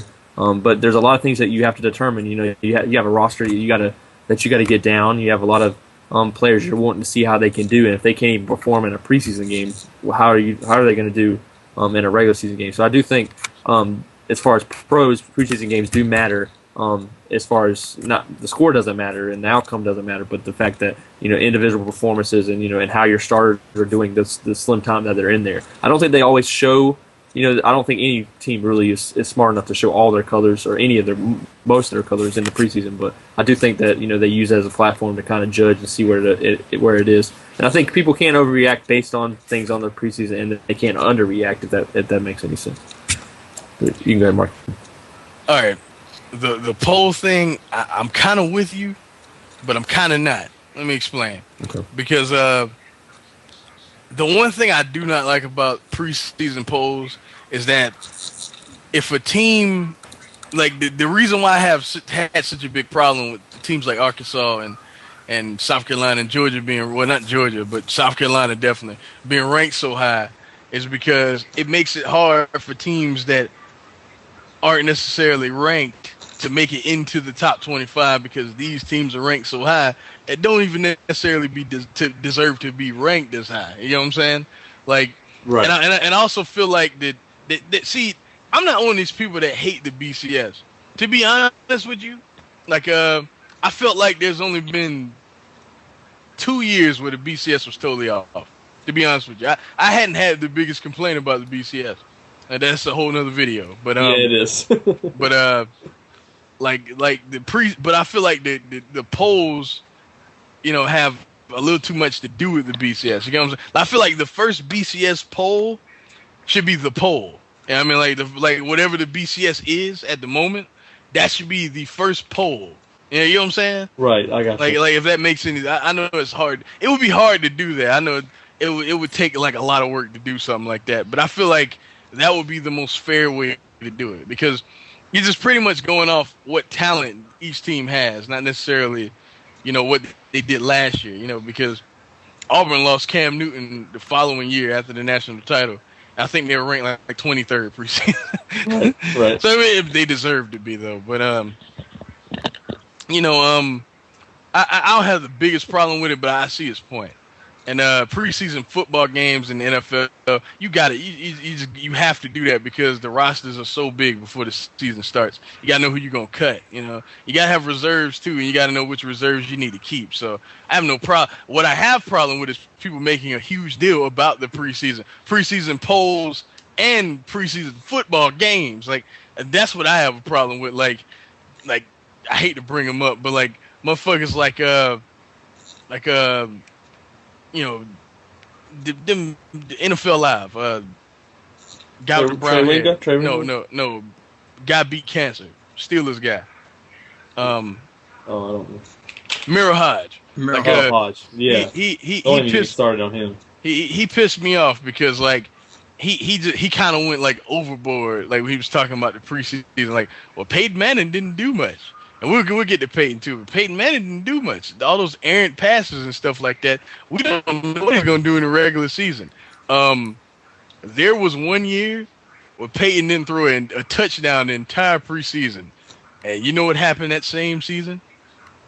Super Bowl. You know what happened? You know what happened? MVP, wasn't it? Yeah, that was the 48 touchdown year. that was the 48 touchdown year. So I'm just saying, like, you know, and I feel like people make too big a deal out of that. Right, I agree. You know? But I do feel like there's something to be said though about about the preseason. So Editors, moderator side note: Peyton Manning's 48 touchdowns have and forever will be the most impressive touchdown record.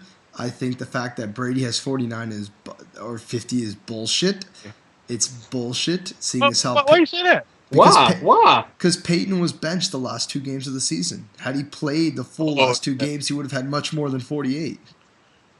Yeah, that is true. If you do a touchdown per game ratio, Peyton's was more impressive than Brady's. Like Brady kind of played too. Like you can tell Brady was out there to break that record. Brady the last 2 weeks played all 4 quarters. To go undefeated and break the record. Well, right, yeah. The game against the Giants, he scored 5 touchdowns. Right, like he shouldn't even been playing, to be honest with you. The Giants, I could go in a whole other video about the fact that the Giants. But anyway. I agree with both of you tremendously. I think the result of preseason means nothing, but I do think you learn a lot. Going back to my Dolphins, a lot of people don't know this, but against the Falcons, when both teams had their first units in, the score was 9-3 against the Falcons. You know, I think they contained Matt Ryan real well. Carlos Dansby played one of the better games of his career.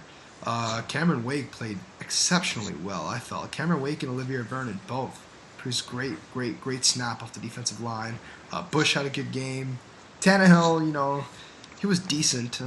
He didn't have a lot of help. Fasano and Nani dropping 2 very easy passes, but Devon Best showed in preseason that he can be a decently productive receiver in the NFL. I know most people don't know 80% of the players I'm talking about right now. And That's what I'm going to say. And now, I'm like, who Spoilers Dolphins knowledge #1. I heard Bush and Tannehill. I was lost after that. I know the players he's talking about. okay. Dansby.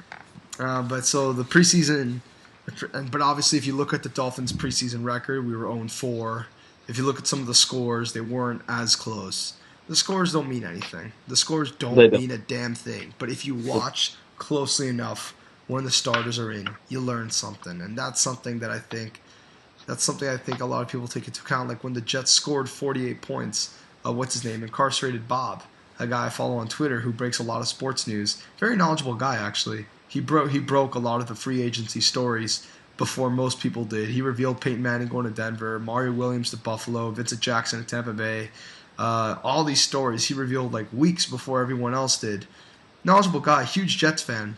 But he said after the Jets won, he said, "What does this mean?" And then he wrote in hashtag fuck preseason.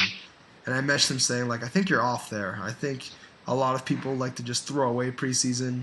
And I just don't think it's right. I think you can't just throw away what people do for 4 games for certain minutes. Guys are beating the hell out of each other. Coaches have to test their game plans to see if their strategies are going to work. Guys have to test how they're coming off a long off season. I mean, they matter. To describe what they do is ridiculous.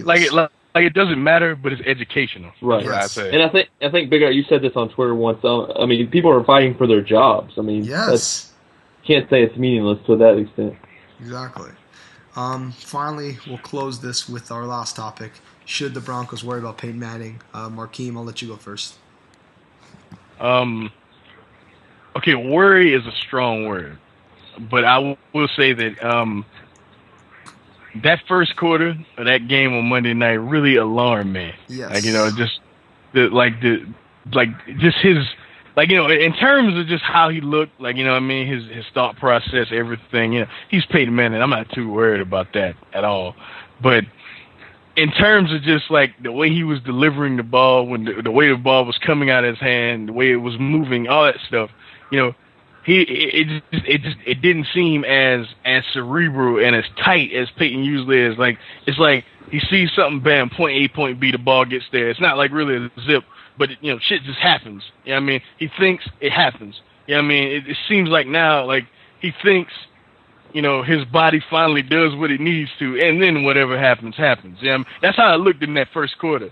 Now, it's second, the rest of the game, he pretty much like Peyton Manning. But that first quarter really did scare me. Like, I wonder if if he has another first quarter like this again, you know what I mean, where it takes him a while to get going. You know what I mean? Like, it really is something. It's something to think about. It just is. Like I'm not worried about his psyche. You know what I mean? Peyton Manning is to me, I think on the field, as far as an on-field mind, the greatest, smartest player to ever play. I think. And in terms of offense, maybe not on defense, that might be like Ray Lewis or Lawrence Taylor or something like that. But like in terms of offense, though, might be the smartest player to ever play. Not counting one of those offensive linemen because they're geniuses, but I got you. Phil? I'm not worried, but it's cause to be concerned. I'll just say that. Right, and I'll kind of just basically add to that. And I think that I do think there is a cause. I think concern is the best word to use there. Worry is, like you said, I think I agree, is a little too strong. But I mean, I think Peyton, he showed I think he had a lot less pressure on him week one. I mean, I'm not saying that he's, like you said, his psyche. I'm not saying that psyche's a problem with him or anything. But I do think that as Big Rat is typing like crazy, but I do think that that I think that his first road game back, I mean, man, and he's gonna have struggles. He hasn't played football in over, well, I guess, would it be 2 years or a year?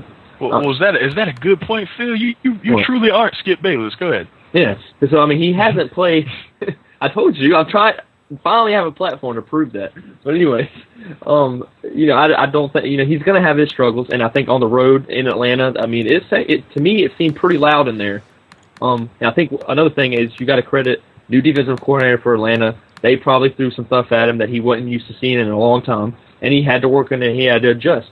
But he's Peyton Manning, and I think if anyone can do it, and this is from a Tom Brady pro 100%. Peyton Manning could do it. Peyton Manning's the smartest, and I almost agree. I think I agree with you on the fact that he's probably the smartest player we've ever seen as far as managing the game.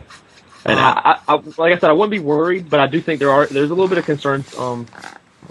But luckily, the running game is kind of is what helping you him out. talking about, Willis from the U.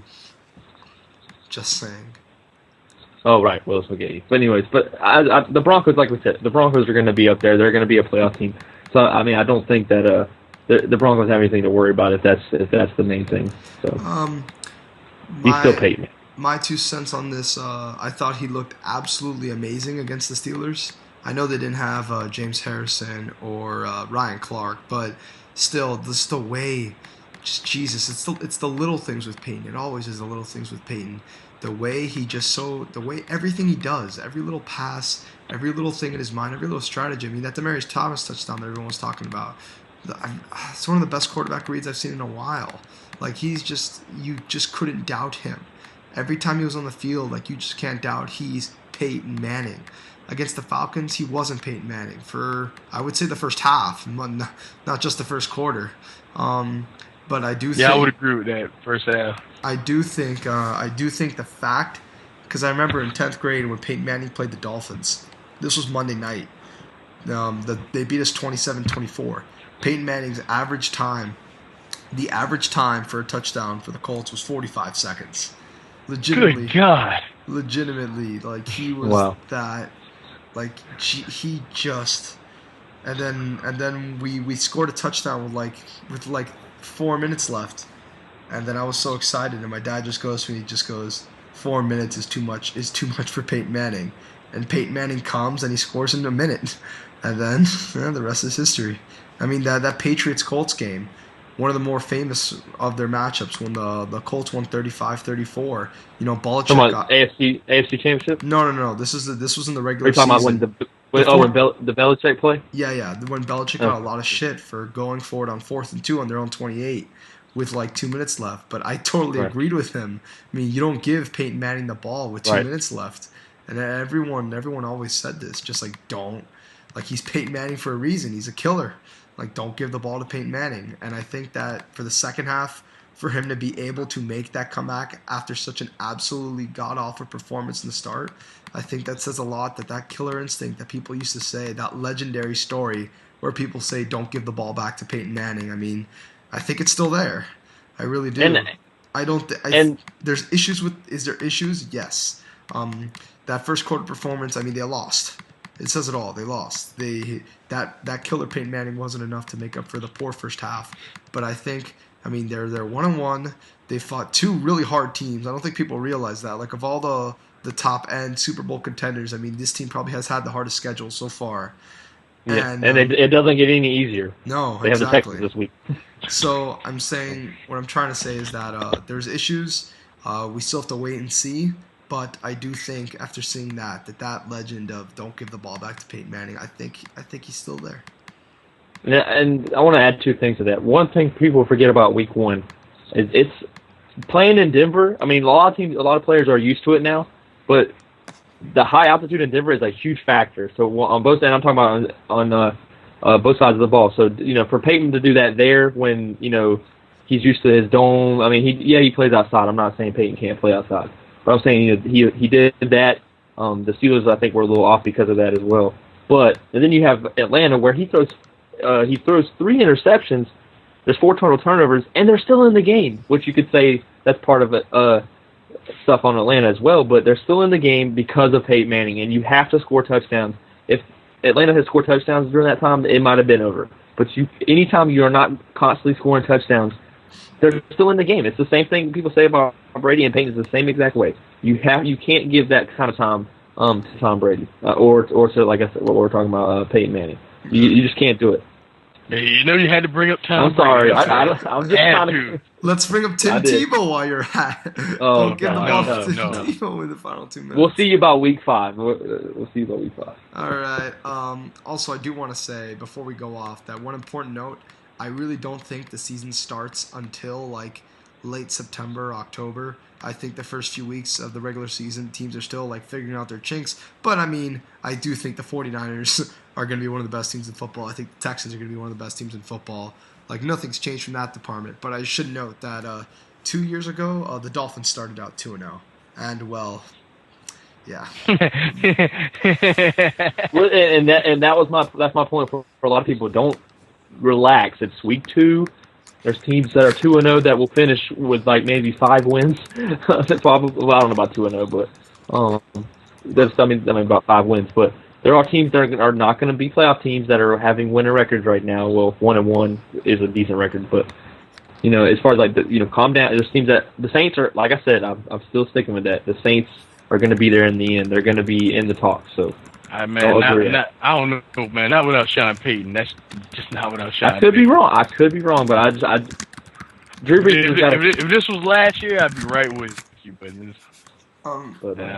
Now, well, I think we can round off this marathon of a podcast. Wow, I think this clocked in at 2.5 hours.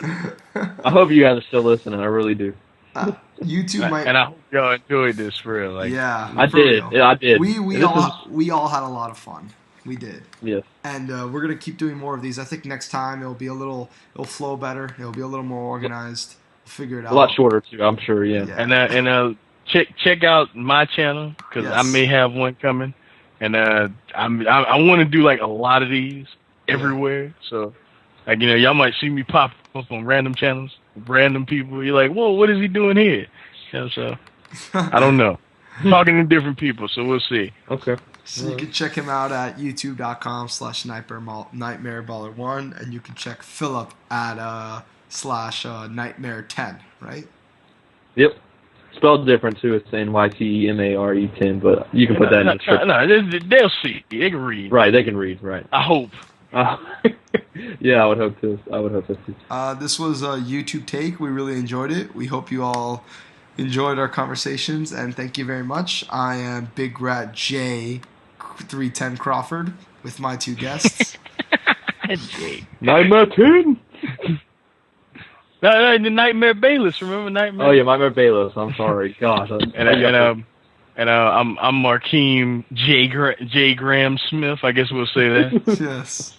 And with that, we are out. Thank you very much. Bye.